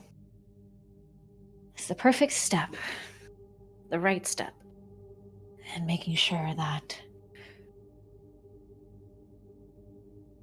the right thing is done. I think it's worth an effort. But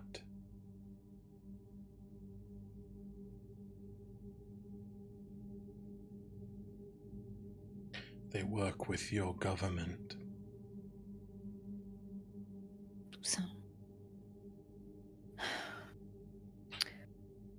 So we're not wrong in that regards.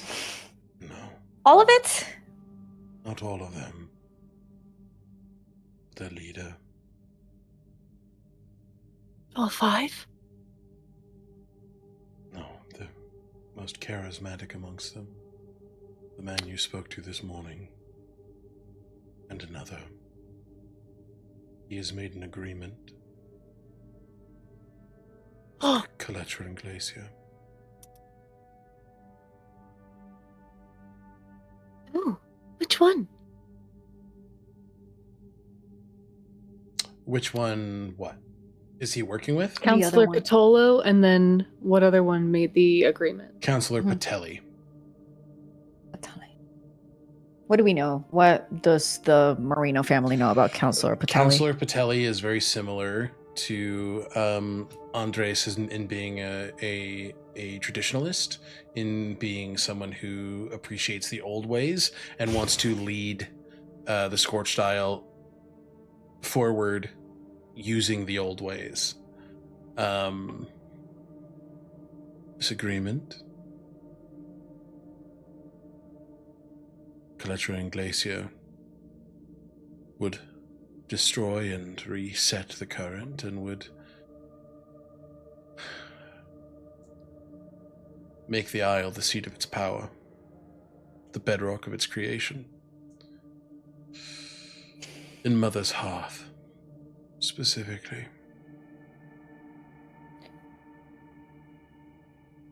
But there's a rift to the Shadowfell in Mother's Hearth. Yes.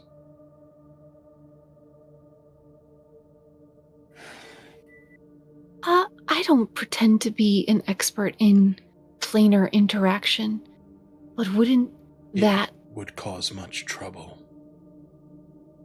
And it would disrupt all life from these lands. The destruction of such magic like that and the proximity of a rip between planes. The agreement is that Andres and his cohort, those who agree with him, would be safely placed in the elemental plane of water, meant to resettle this place without the influence of innovators. The Isle would be exactly what they want it to be. They would allow the destruction of our community and our people for their basis. For their belief. I told you once before, Zio, belief is a powerful and dangerous thing.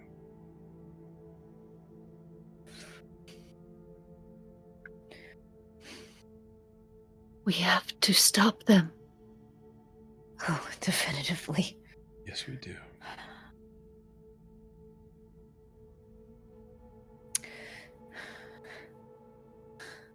Belief is a powerful thing.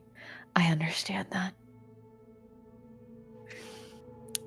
However, what can we do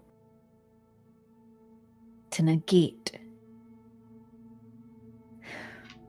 to negate the power that they believe they have right now. Close the rift. Close the rift. And also, aside from that, it's not just what's happening in the world. It's not just what's happening with the rift and the current. Is our people, the people.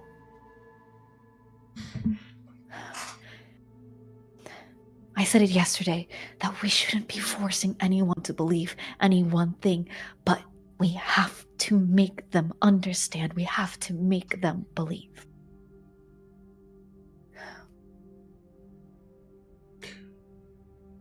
The best way to do that, in my opinion, bring Galacia and Cletra to heel. Exactly.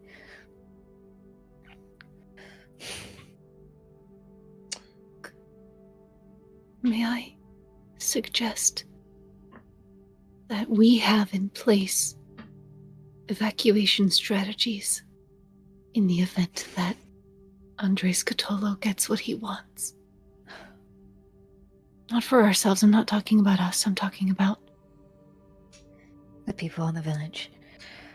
Well, I've meant to share this with, but myself and Wit found a gate last night.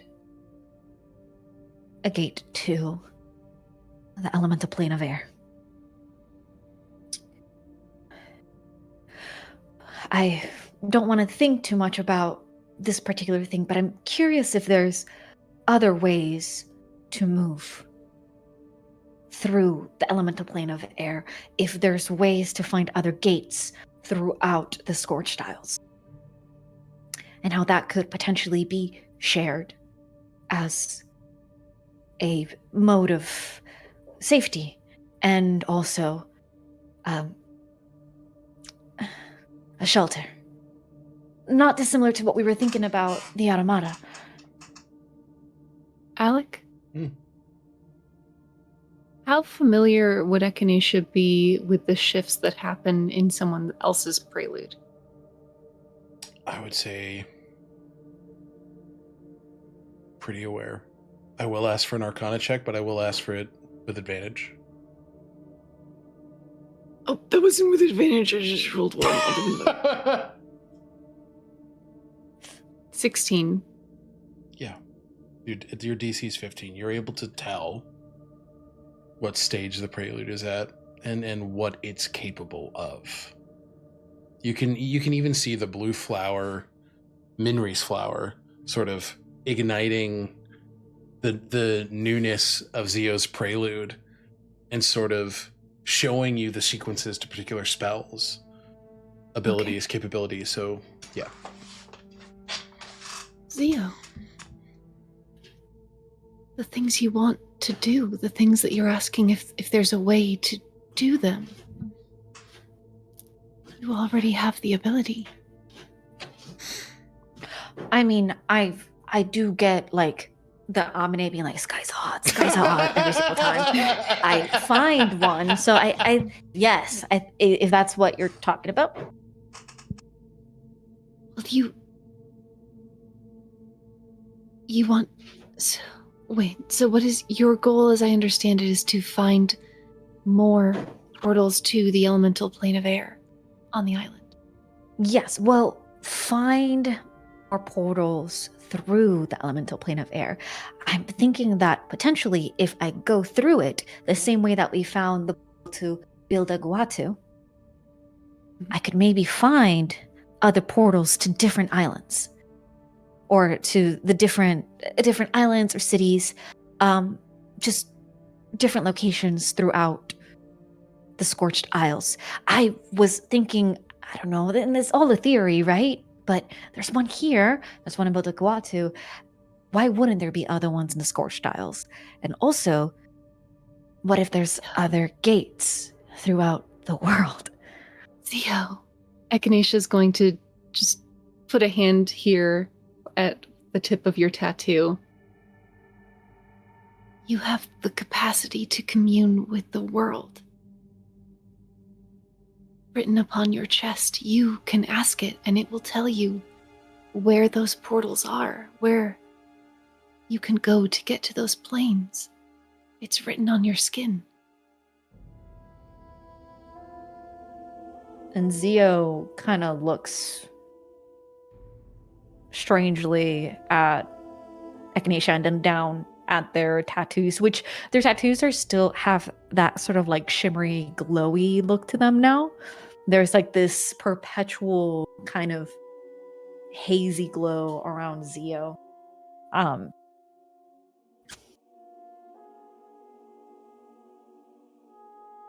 It's like following an arrow. It's like following an arrow.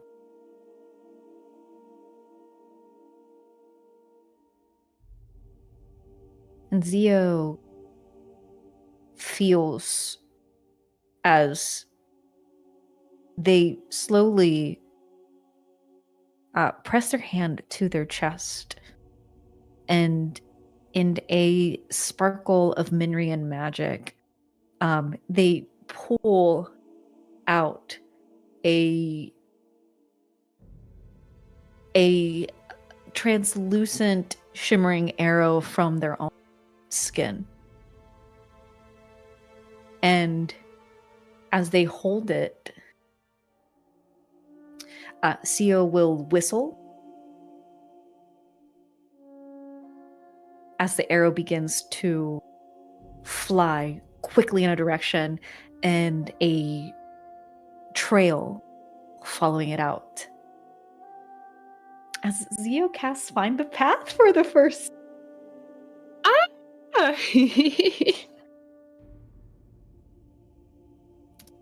Zio. Similar to the feeling Echinacea had the night before, you don't feel yourself enter the weave. You glide aside it for a moment, seeing its beautiful, luminescent strands, and then you enter the primordial current. Wind, heat, every element that exists within this world rushes past you, and you glide. You're flying, and it feels like the flight you've experienced in the elemental plane of air, but somehow it's more. At one point in time, you questioned entering the primordial current to sacrifice yourself, to give yourself to it, but here you are, working within it.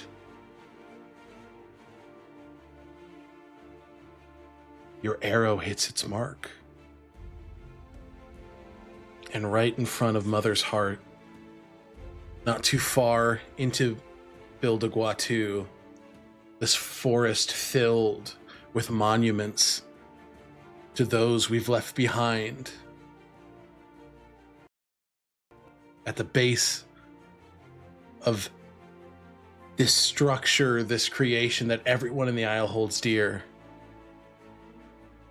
another portal to the elemental plane of air.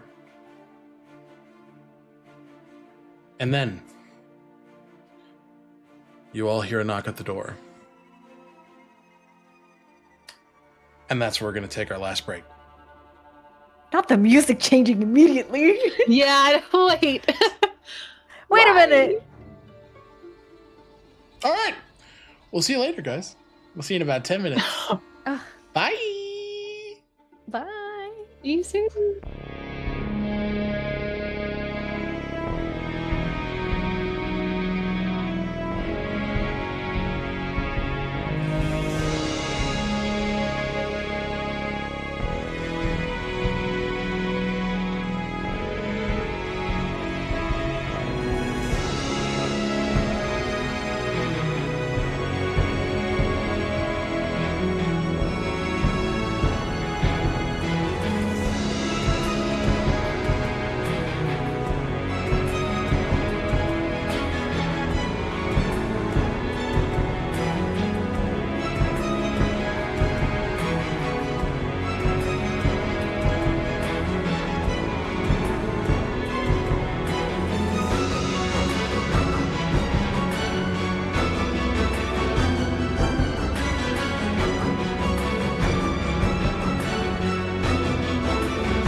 can't hear you. Hello, everyone. Welcome back to Known Realms Tolesh.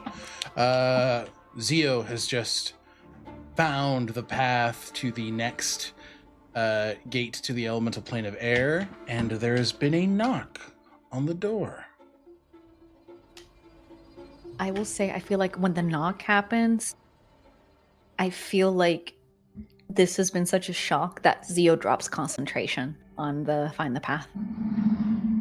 So they kind of like lose that. Okay. Because it is a concentration. It is a concentration. Yeah. Yeah. I'll say if you want to lose that flavorfully, totally fine. Otherwise, we can have you roll for it.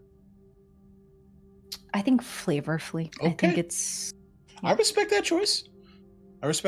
But you know where it is. But yes, you knew where it's located, but the concentration is gone. Yes.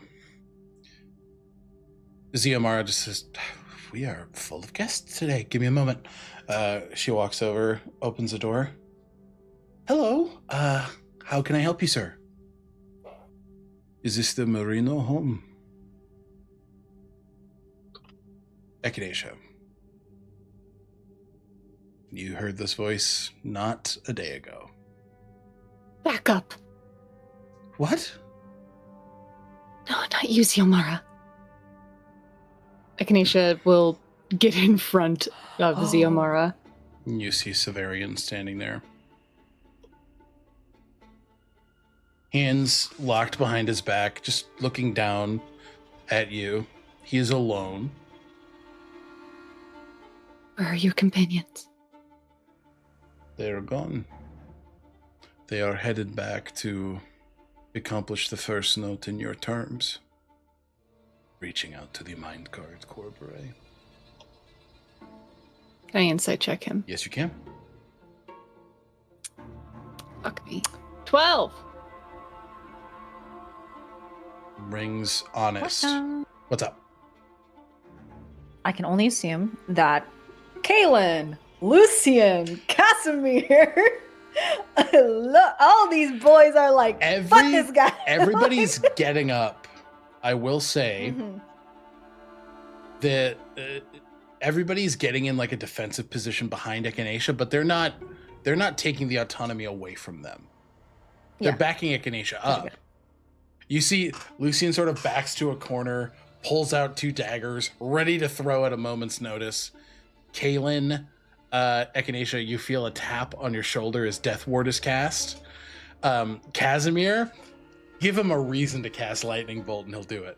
You know, so they're absolutely backing Echinacea up, but given the events that took place and Echinacea's description of their handling of this individual, they're letting Echinacea lead this. With a 12 insight, you are not getting any deception here. Can we all roll? I'll say, I'd say insight? Fair enough. Echinacea, it's clear to, I think it's fair to say that very much drew attention to this with the step back and rushing out the door. So I'll say, Dolores, Zio, please give me insight. That's a non-natural 20. Okay. Dolores? 25. No deception here. He is being honest. He's not happy about it. There's a bite to him, but he's being honest. Yeah, Dolores just leaning, like arms crossed, leaning against the doorway or a wall, just observing the situation.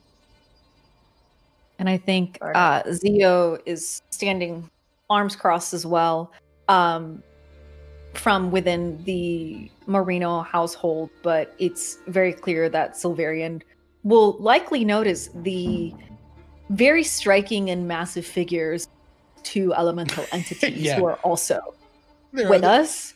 This man, if he was outmatched yesterday, he is outmatched today.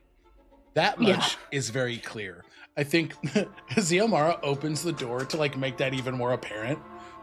Yeah. You're not getting any deception or any intent to do harm in this moment. Severian looks to you, Echinacea. Your terms were fair. So I am here to offer my assistance to CL Marino. Hi, nice to meet you. I believe we spoke yesterday. We sure did. You seemed very sure of yourself then. That I did. How does it taste? Eating your own words. It is a bitter flavor.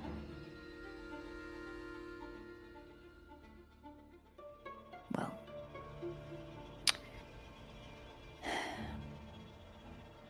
Mom, Dad? It's your house.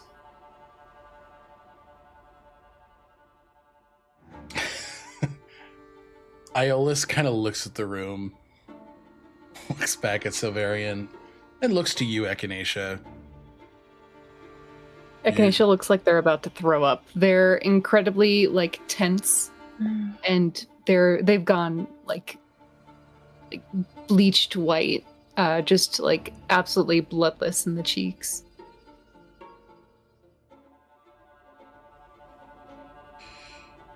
Is that what you want, Echinacea?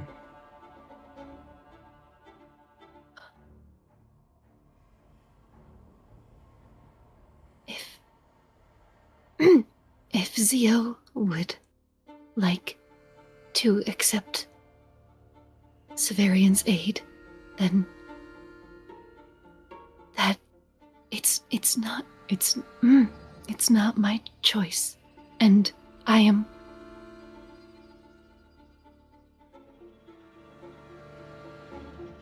comfortable either way.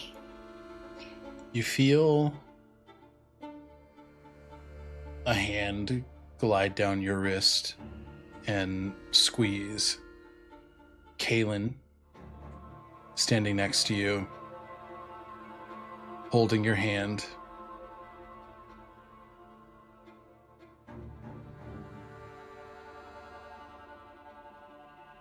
He looks to you and he casts a message. Are you sure?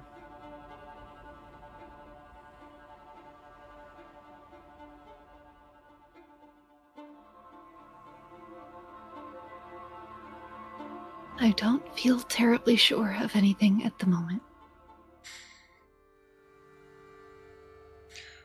Well, then maybe we can go talk to Severian elsewhere.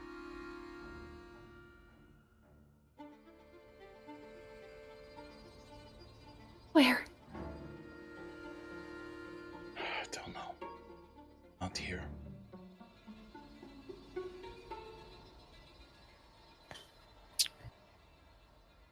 No, I'll say yeah. Is there anybody in this moment have anything to say to Severian, Echinacea? Anybody?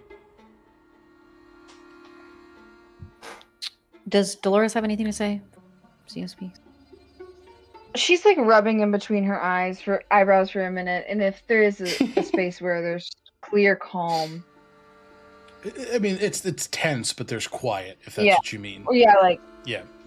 Excuse me, did you not try to abduct them yesterday? Can you not just give it a fucking moment or send a memo?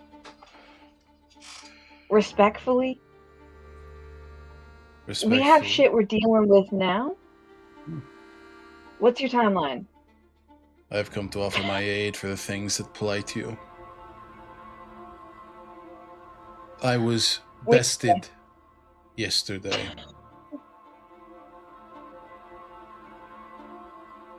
Your friend, the good doctor, offered terms. I accepted them. So I've come to play my part. All right. Well, Silverian,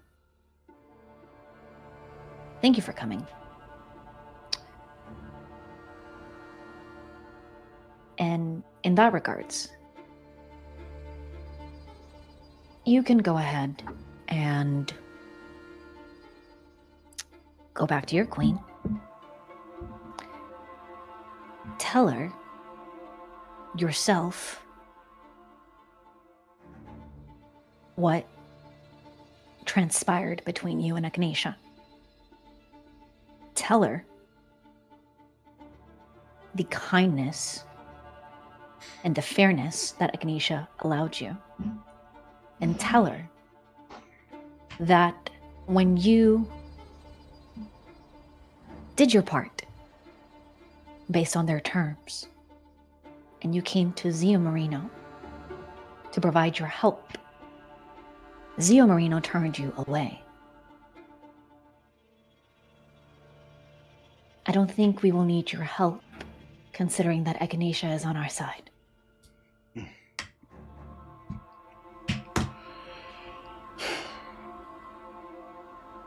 And Echinacea, I don't say this to disrespect the terms that you laid out. I say this because you're my friend and because I love you.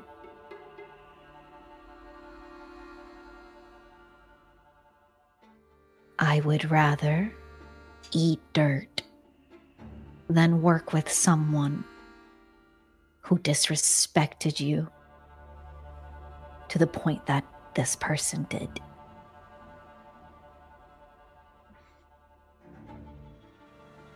They are no ally of mine.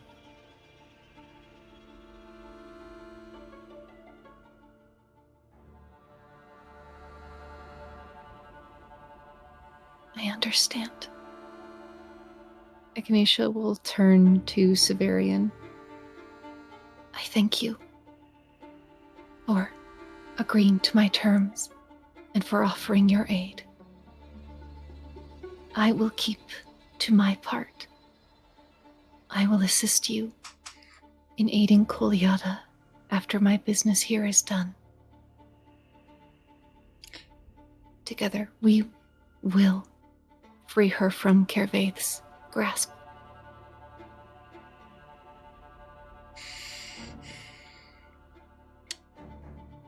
I will respect the choice made. If you change your mind, I will not be leaving Takul. I will be in the inn, not far off. You see, my queen is not herself at the moment. If I were to tell her where Echinacea resides, your family would be dead.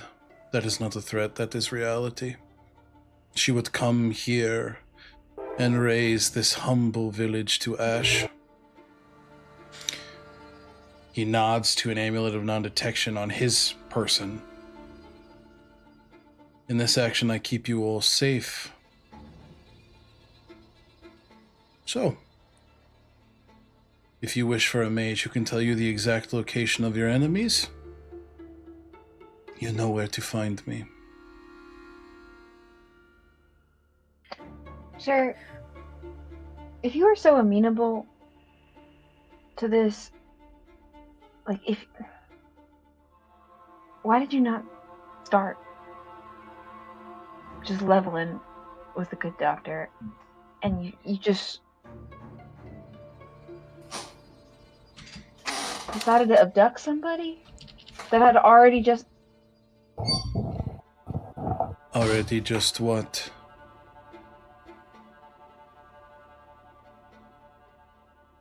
Do you not know what has happened to them in their past? Do you have not an ounce of... Up until recently, the good doctor has been hidden from me via an amulet of non-detection. Okay. Looks toward Kalen. Until it landed on his person. We had no idea where they were. So once we found the trail, we acted quickly. And I couldn't afford the opportunity for them to get away or say no.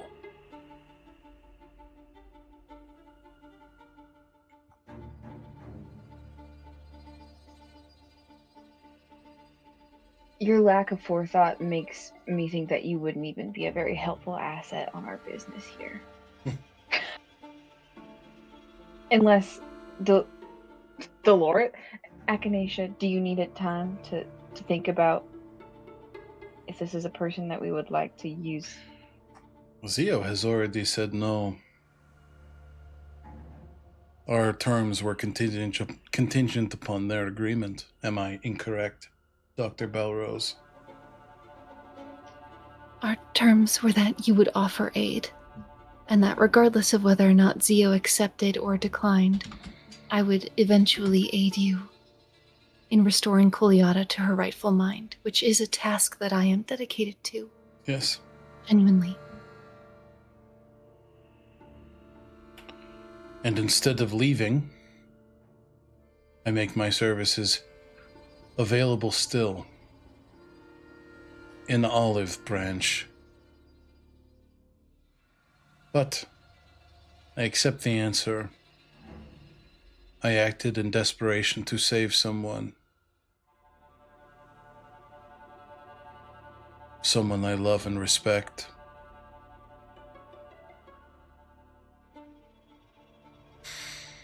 Like I said, you know where to find me.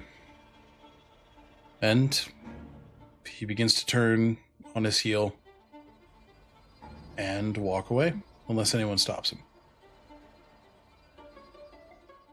I think it's Dolores doesn't say anything because she's heard Zio, but it's clear that she's like, a body's a body, and I'm kind of like, do we really want to just not have eyes on him? But Zio has like principles where it's like, Yeah.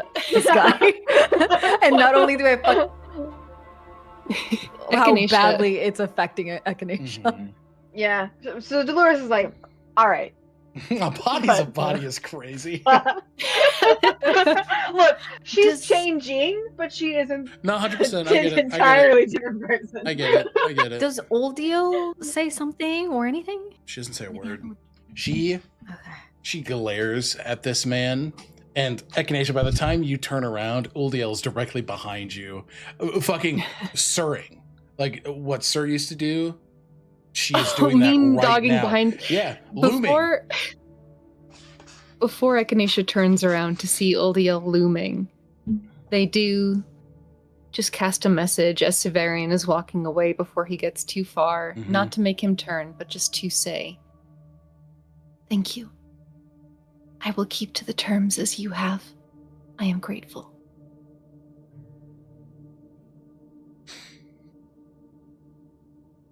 He doesn't turn, still walking forward. I mean, albeit slowly, right? I think he's very much giving any opportunity for somebody to say something to him before he is like out of range or just gone completely. You get a message back that just says, "This is for my queen. Where are you going?"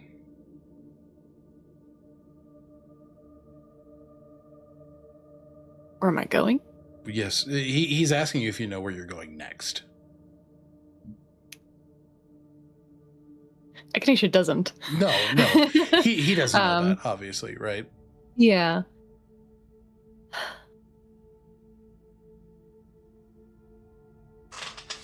The course is not yet set.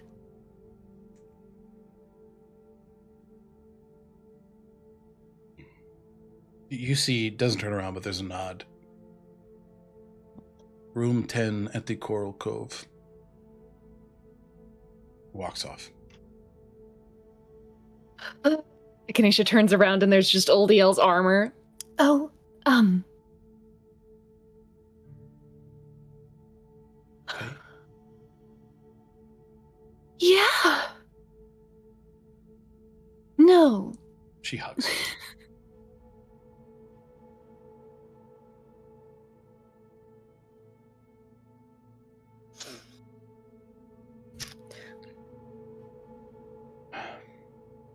Let's sit and discuss. What were you going to say? Go ahead. Echinacea just hugging Uldiel, looking over or around her shoulder at Zio and Dolores. I think both of you are very smart and make very cogent points. And I trust both of your minds more than I do mine right now. I'm sorry if that, goes against what you went through and what you had to face with him. If it minimizes the work that you put in with trying to persuade him.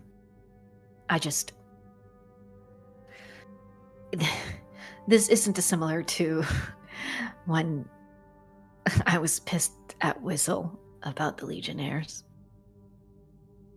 There's just certain limitations I have.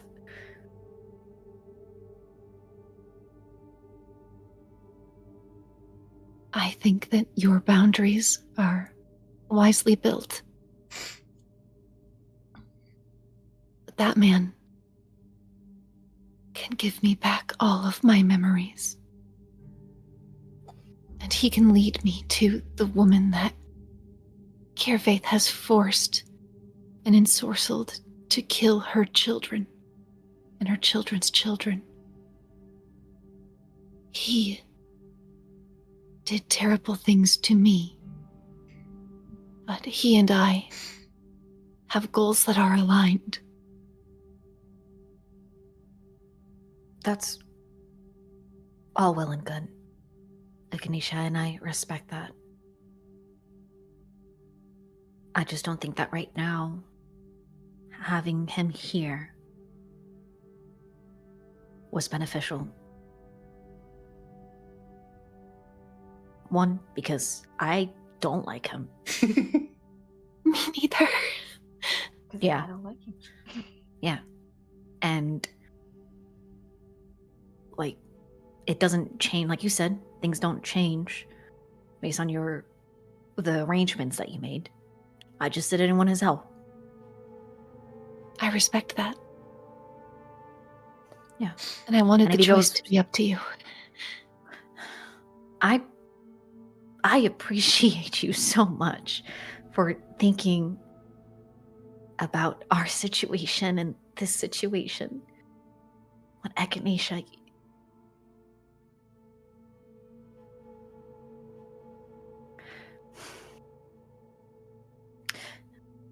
in this situation, you have every right to put yourself first.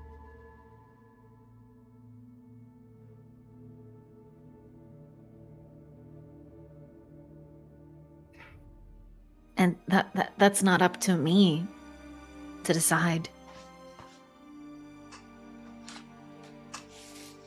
That shouldn't be up to any one of us to decide.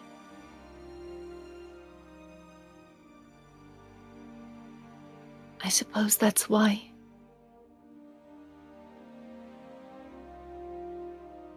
I agreed to work with him. Getting my memories back. Recovering the centuries of me that are missing. That was putting myself first. Just a person I don't know. Not the me of today, but the me of bygone years. That's good. Just so long as you don't make a contingent on someone else agreeing to the help. No. Fuck him. And I would have said it if he wasn't being polite. Aedwolf wrapping around Echinacea's legs in that big wolven form. Nah, I'm sure he heard you. Yeah. And all of you see is Valorian pats Dorlin on the shoulder and stands up. Walking without aid for the first time. Slowly, intentionally, carefully, he walks directly to you, Echinacea. And he just wraps his arms around you.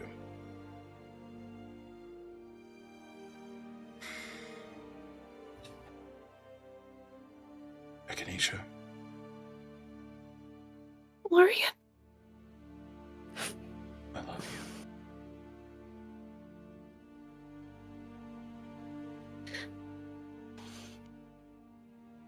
I love you too.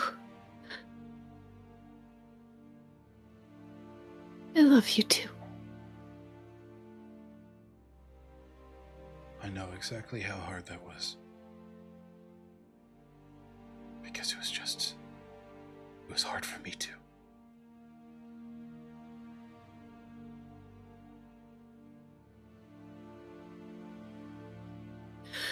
We're gonna get them back.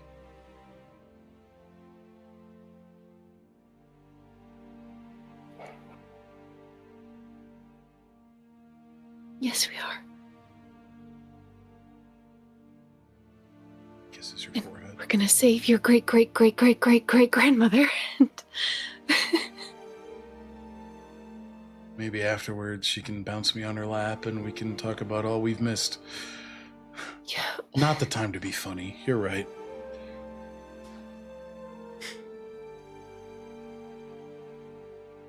We need to save her. And we're going to.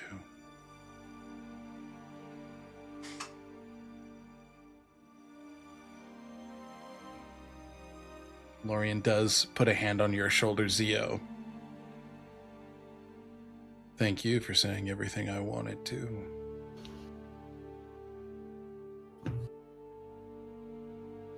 Fuck him. But Yeah. that does not remove the fact that he's going to be instrumental in Echinacea finding what they need, what he and Kerve stole from them.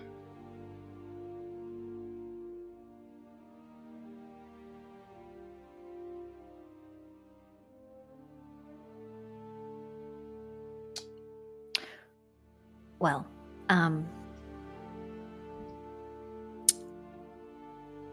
since we had that little blip in this whole situation, are we comfortable planning ahead for some more things, or? Yes, please. Echinacea's like, Please. give me a fucking distraction, dog. Yeah. Okay, well, I had almost like a visual path to another. That's right. Yes, to another gate by Mother's Hearth. Now I'm thinking, if we go through the gate here, I could potentially find the path again from inside the elemental plane of air to that gate. And I know closing the rift would be a big boon to us. We've already done it before. We've already closed one rift before. So, Yes. I'm not going to say it's going to be easy, but this could potentially help us.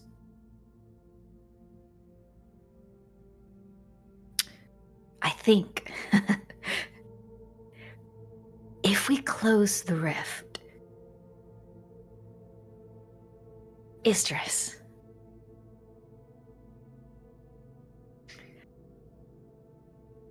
I don't want to ask too much of you, but do you think you could potentially bring some sort of rebirth, growth to the areas at the base of Mother's Hearth? These areas that have been, for as long as I remember, sort of shattered and dead, dark because of the rift. But if we're dealing with people who believe that Mother's Hearth is providing us omens. Give them a reason to believe. Yes.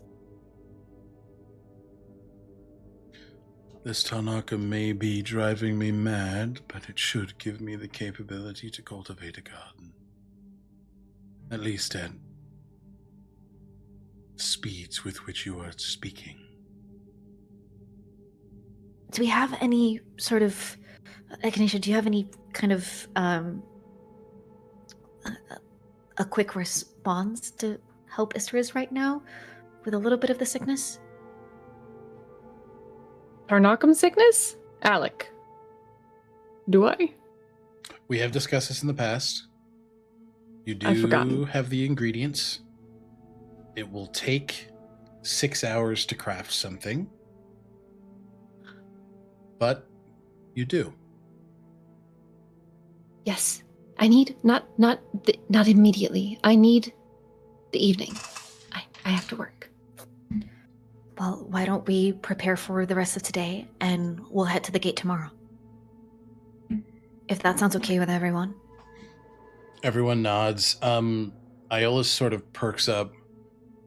Are we doing something similar we did to yesterday? Home base. Volcano team? He says, it's like, this is insane.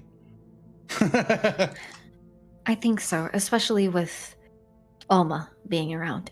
That's a good point. Well, yes. Hard cut to Alma. Fuck you. Okay, well then we should discuss who home team is. Sorry, Button? Echinacea looks at Dorlin. Dorlin's like,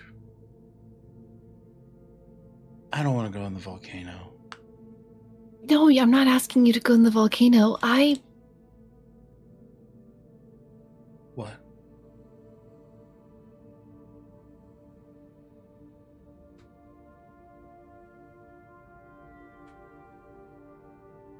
Sort of What if... runs up to you. What?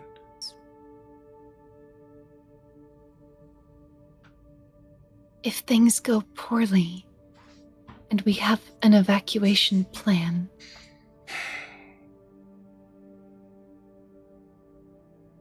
I would feel a lot better if you were home.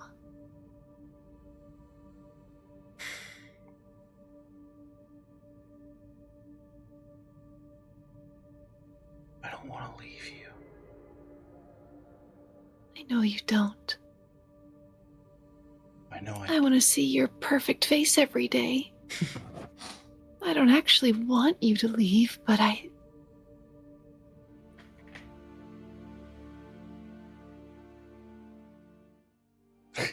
mean, he's welling up, right? Like he's just. I know I can't do much yet, but I'll be able to help sooner. I just need to get stronger. I just need to be better. It's like looking in a mirror. Dorlin, you're perfect. I can do this. A bouquet of flowers. Like, that's it. That's all I What got a right remarkable... This is what we're talking about doing to show the people that Mother's hearth bears good omens. This isn't just anything. This is remarkable. You've pulled forth a garden via nothing but your own will. You're incredible. You're just also my brother. And if you're here, well, I'm afraid of what the Tranquil might do, then I'm not going to be all there. Because big part of me, they tap him in the chest, lives right there. I don't want to distract you. You're right. You're right. You're always right. Lorien steps behind Dorlin, pats him on the shoulder. You won't be going home alone, little brother.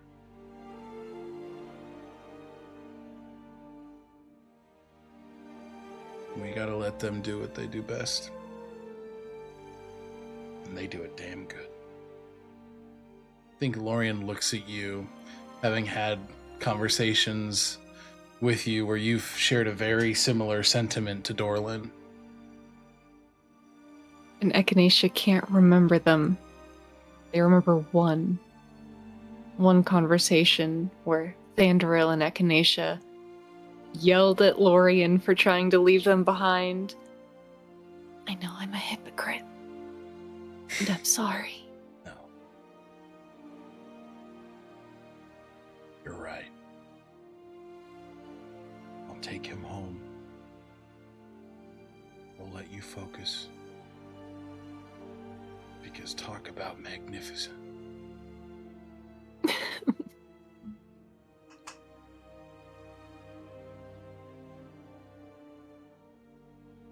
I'm gonna stay the rest of the day if that's all right with you. Then we'll go in the morning.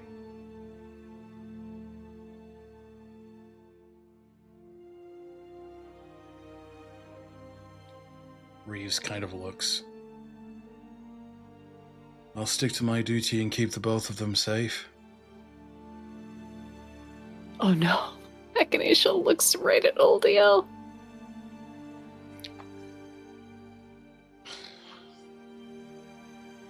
The blooming of Uldiel's feelings are much newer than her understanding of the duties of a soldier, of a knight. She very quickly swallows any sort of sadness that Reeves will not be there, and nods, understanding that it's the right plan. Lorian can't effectively protect Dorlin. Dorlin cannot effectively protect Lorian. Reeves can protect them both. It's the right plan. And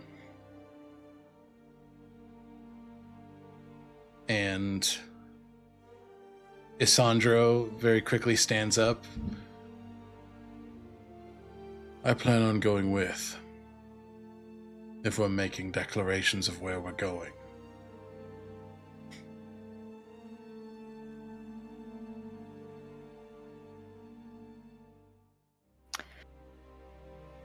And Zio parks up and looks to Isandro with a sweet smile. And then they do look over to Wit, knowing that Wit more than likely is going to come along, considering this has to do with... This is Kaletra, baby. Everything. He's gotta go to Yes. that. Mhm. Casimir looks between all of you. Well, these are ancient primordial forces we're talking about. I have to go. You've got to go through one of those portals. I It has to happen. That's true. Oh. Zio coming to the realization. Oh, Casimir.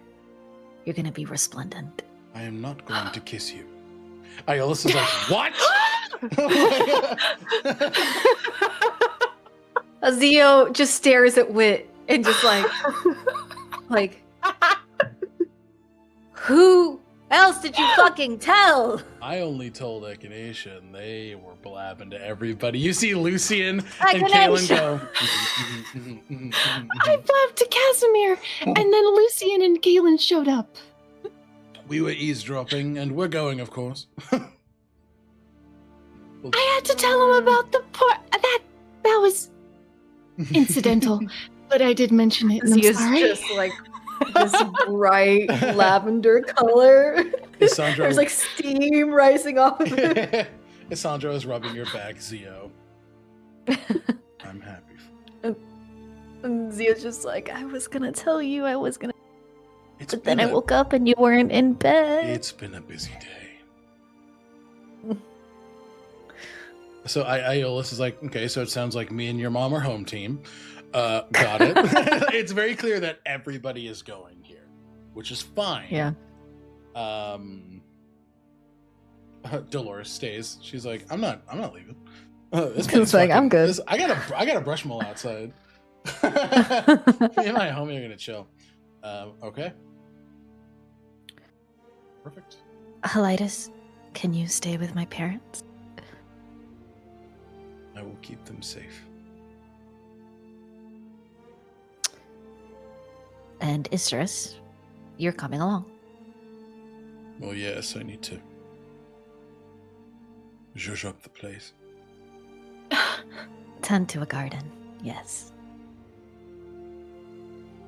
Perfect. Okay. Plan is cemented. Each of you go about the rest of your day. So we're probably doing downtime activities here. Echinacea, can you please give me a... we're going to do... Medicine. Yeah, medicine, please.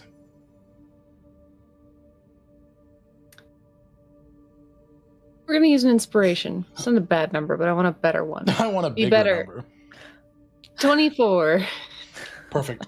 Your DC, yeah, it was 18, so that's perfect. You allocate those 6 hours. Spending time with Dorlin and Lorien and Reeves as you're crafting here. They're all, gathered at the table. And Echinacea is just, sandwiched themselves between Dorlin and Lorien. And I think are spending the time, they're talking through magic theory with Dorlin and Mhm. kind of Socratic seminar style, asking him questions that lead to a deeper understanding. But they're linked. Their arm is through Lorien's arm, and there's just this tendency every time they're not active, every time they're waiting for something to boil or have part of the healing process that they it's the waiting game. Yeah. They're just flush with Lorien.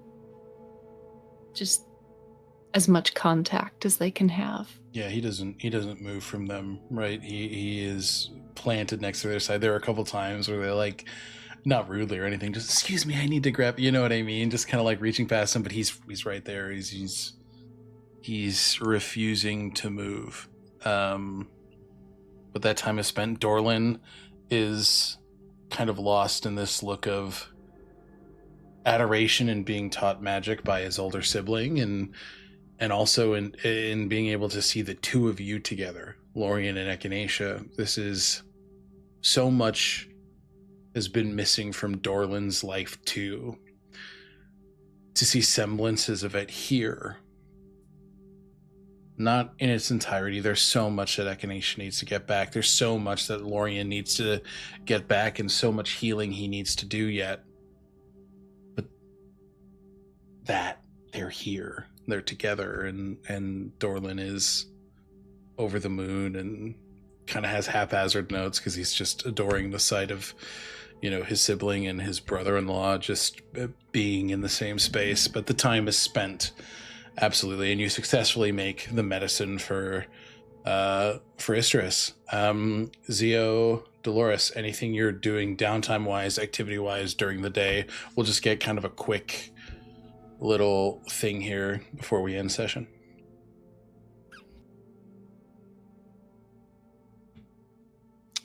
Dolores, if you want. Sure. I think now that some things have settled, because it was the night was wild and playful and the day was kind of demanding. Yeah, and now that it's quieting down, and she hangs back just to let Echinacea settle, but then once there's enough flow and maybe there's a quiet spot where they're just tinkering with something or just waiting with Lorien, she'll go and sit down and say, "Thank you for this." She plucks the cord of her string. What is it? Well, it's not something you should really think. I mean, it's a team effort. You, me, and Minri. It wouldn't exist calling. without you. Well, it wouldn't exist without you either. That's sort of the point of what it is. Been calling them preludes. To what? To whatever you become. See. Do you mind if I play for you? I mind. It would be an honor. And she even invites Lorian, because Lorian is also a bard, correct? Yeah. What does Lorian play? He plays a lyre, specifically. Another string instrument. Another string So, instrument. I think, whether it's playing or just like not trying to demand his. liar. She's not trying to pull him away and like get him into like. She wants him to feel present. So this is either playing quietly, absentmindedly to support their moment. But if there's something that he naturally wants to add in casually, then she'll be very open to it. Okay. But in some ways, and this is something maybe Alec we can speak about, because part of the kit is accelerate and decelerate for combat situations. But right now, Dolores is even thinking about like how could this be for something for support? Maybe in the future, as she's experimenting with these things, could the music and playing with the weave increase or decrease the time it takes for certain rituals, or just having that upbeat, helpful bardic inspiration of a good song, just like with sailors or anything like that. So she's kind of thinking about how, because she grew up on ships, she knows how how the song, that's how work gets done. It's not just to pass the time, it is to connect people and attune to each other. It's to and energize. It's to be one in momentum and movement and intention. First off, take an inspiration point, because magic and the alteration of magic is only possible through question. What is possible? As we've discovered through this story thus far, a great deal is possible. The only thing keeping you from a goal is time and will. And the interesting thing about Lorian is that despite him looking not too dissimilar in age from your Echinacea, this is a man of many centuries. So his age shines through here, where he gives you tips on your instrument, or about your instrument, just how to hold it, ways to play it without tiring yourself out, ways to pull on the magic without necessarily even casting a spell, but to create magic in a space. And that is the start of something for you. You're already plucking at the weave. The intention, the energy, what you give to it, much like a ritual or a process of creation, that's where it starts. So you've got something to explore now. That fucks. Yeah. All right. But yeah, Lorian's like, I'm 500 years old. This is how you should hold an instrument without. But yeah, it's my instrument is my arm. He So I'm does. not always holding it. There's a point throughout the night where he takes your hand and like kind of, with your permission, of course, cups it under his chin like the base of an instrument, and begins to play. It's like, oh, I get it now. Like really understanding it and just kind of like, and give me a perception check, Echinacea. Ooh. Me? I'm bad at those. Okay. Lorian knows this. Oh, 18.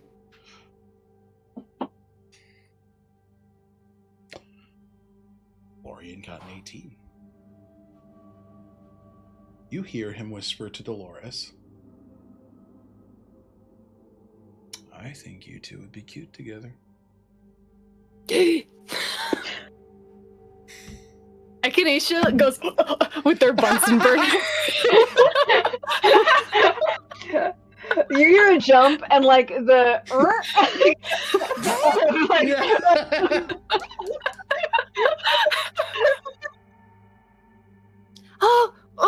Oh, I think I have to. Excuse me. Mhm. Lorian knows Go. exactly what he did, and we'll let that energy simmer as we transition over to Zio. What are you getting up to? For the rest of the day Zio, in preparation, my friend? Yeah, I think Zio makes sure to spend time with his mom, dad, and with Io. Make sure, like, Io, I know you were complaining about not coming with us last. I don't want to go in a volcano. I don't want to do that. Okay, I'm gonna excellent. stay home. So, don't complain about it. I'm Make it not better. gonna. Okay. I don't know what you're talking about. And then, to his mom and dad, just kind of, I'm sorry, I completely, made a mockery of the Marino name, told the council member to essentially fuck off. Your mom walks up to you and just cups your cheek in her hand.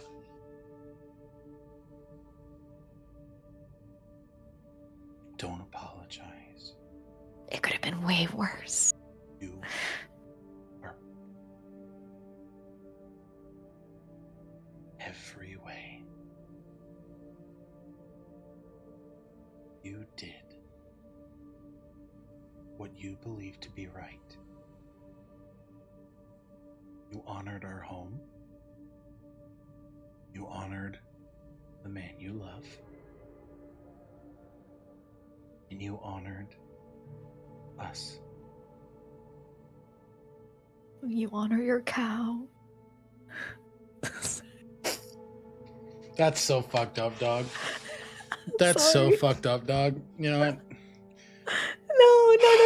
I throw It's such a brick. tender I moment. throw I'm sorry. bricks at Angie's house. I'm so That's sorry. crazy. It's okay. Oh, the ADHD one. Okay. The ADHD one. Never apologize to me for being yourself, mijo.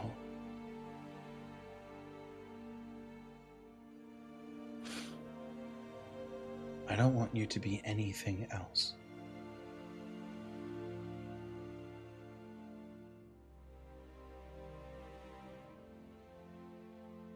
Okay.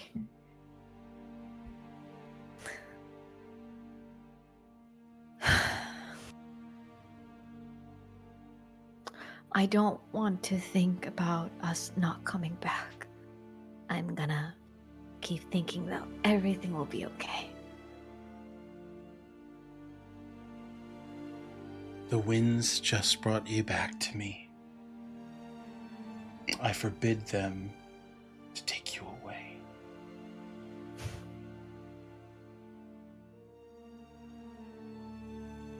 I'll tell the winds. Helitis in the corner. The winds will not dare touch your boy.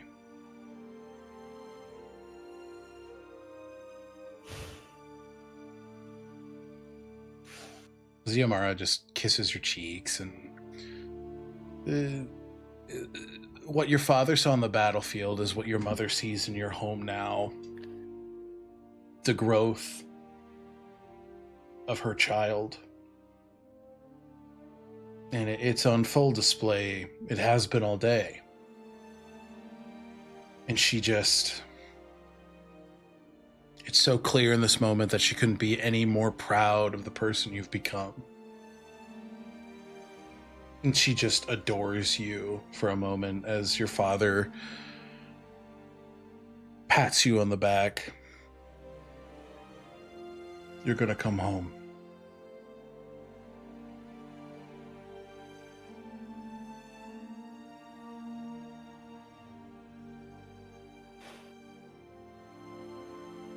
Well, I think I'll take some time to get ready. Of course. And Zio gives their father a kiss on the temple, their mother a kiss on the cheek, and their sister, they give a big hug. It's a before they- Marino group hug right big now. Marino hug. Um, Yeah, before they step out. And I think before the end of the night, mhm. before the end of the night, Zio is going to wait to see Wit. Mhm. Maybe at some point when he's by himself, and Yeah. pull him into a private area. Mhm. Now, since you want to share so much about all of this, maybe I we told can one give them person, something. and I didn't know it was a secret. Well, since you want to go ahead and start sharing, or to talk about it, and Zio is going to kiss him. And just kiss him, and just for a long period of time, I think they're just going to be making out in a corner. They're just rolling in the dirt. Yeah. Absolutely. Okay. And we will They start standing, they fall to the ground. Nothing crazy happens. Nothing It's crazy just kissing. happens. They're just doing the high school kiss and dry hump. But we'll Yeah, fade to smooching. black there as yeah, absolutely. Yeah, they have this moment. As we end the night, it's hard to see the changes that are occurring to the environment now that the sun has set completely. The water surrounding Takul begins to freeze.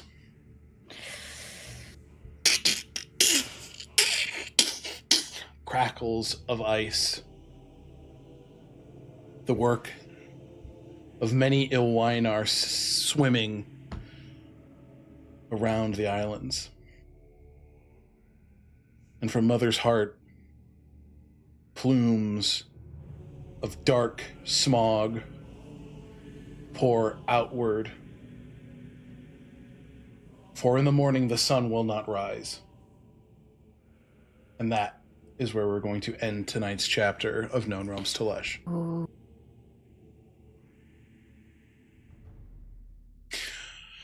Hi, everybody. Thank you guys for hanging out and chilling for this episode of Known Realms Tolesh. Before we leave you for the night, let's go ahead and outro our players, starting with Angie. Hi, everybody. My name is Agonethetic on the internet. And yeah, I've been playing Zero Money Marino, he, they pronouns. You can catch me here, of course, for Known Realms Tolesh. You can listen to me over on the Secret Nerd podcast, Further Goes Underground, the Corrupted podcast. You can check me out over on Imagination Arcade for Eat the Reich on Thursdays. And then also go check out Dicescape for our the start of the Last Arcanist game, Daggerheart TTRPG game that we're doing as the origin stories are being released. Yeah, that's me. Perfect. Lou. For in the morning, the sun will not rise is crazy, Alec. Yeah. Just gotta reiterate that one. The bars. Okay, I'm Lou. I play Dolores, and we both use she, her pronouns. And you can find me at Luzelia_art on most social medias. Perfect. Check out Lou's Patreon. She's doing something Yeah, over for free. there. For free or for money. Thank you. Or you. for money. Or for money. And last but certainly not least, Butter. Hello, I'm Button. My pronouns are they, them. I'm Bluebluebutton on social media. I play Echinacea Belrose, who definitely glyph of warding to the shit out of that house after their husband decided to play wingman. Fair enough. That definitely happened, and I'll mark off the spell slots. I This just is didn't Button wanna- saying, you didn't come back to me, I did this. I didn't want to step on that banger outro line, but I'll- that definitely happens. That's totally fine. Just mark the spell slot. That's totally fine. Absolutely. Will do. When I'm not playing Echinacea Belrose, I playing an interesting character on an upcoming project on this channel. And when I'm not here, you can find me over on Stealthy Elf Productions, where I play Cressida in Unearthed Inheritance, where I play Amanita in New World Rebellion, and where I play Shigapee in Outlaws of Alkenstar, which you can see this coming Saturday. We missed that game. That's me. Thank you very much. I glyph of warding the fuck out of this place. No, thank you for letting me know. I appreciate it. That is totally valid. Hi, everybody. My name is Alec. My pronouns are he, him. You can find me all places on the internet at Tales Archived. I have been your archivist for this evening. I do other stuff here on Tales Archived. When I'm not here, you can find me over Stealthy Elf Productions, playing Finn Reese in Heroes of Hysteria Unearthed Inheritance, and Rim in New World Rebellion. Keep eyes peeled on socials. The summer is going to be full of content here at Known Realms Tolesh. On Tales Archived, you're going to see some fun games over the summer, so stay tuned. And hang on for a raid. We're going to throw you over to our friends over at Winter Tales. They're playing some deep TRPG. So hang out, and we'll see you guys in the next adventure. Bye.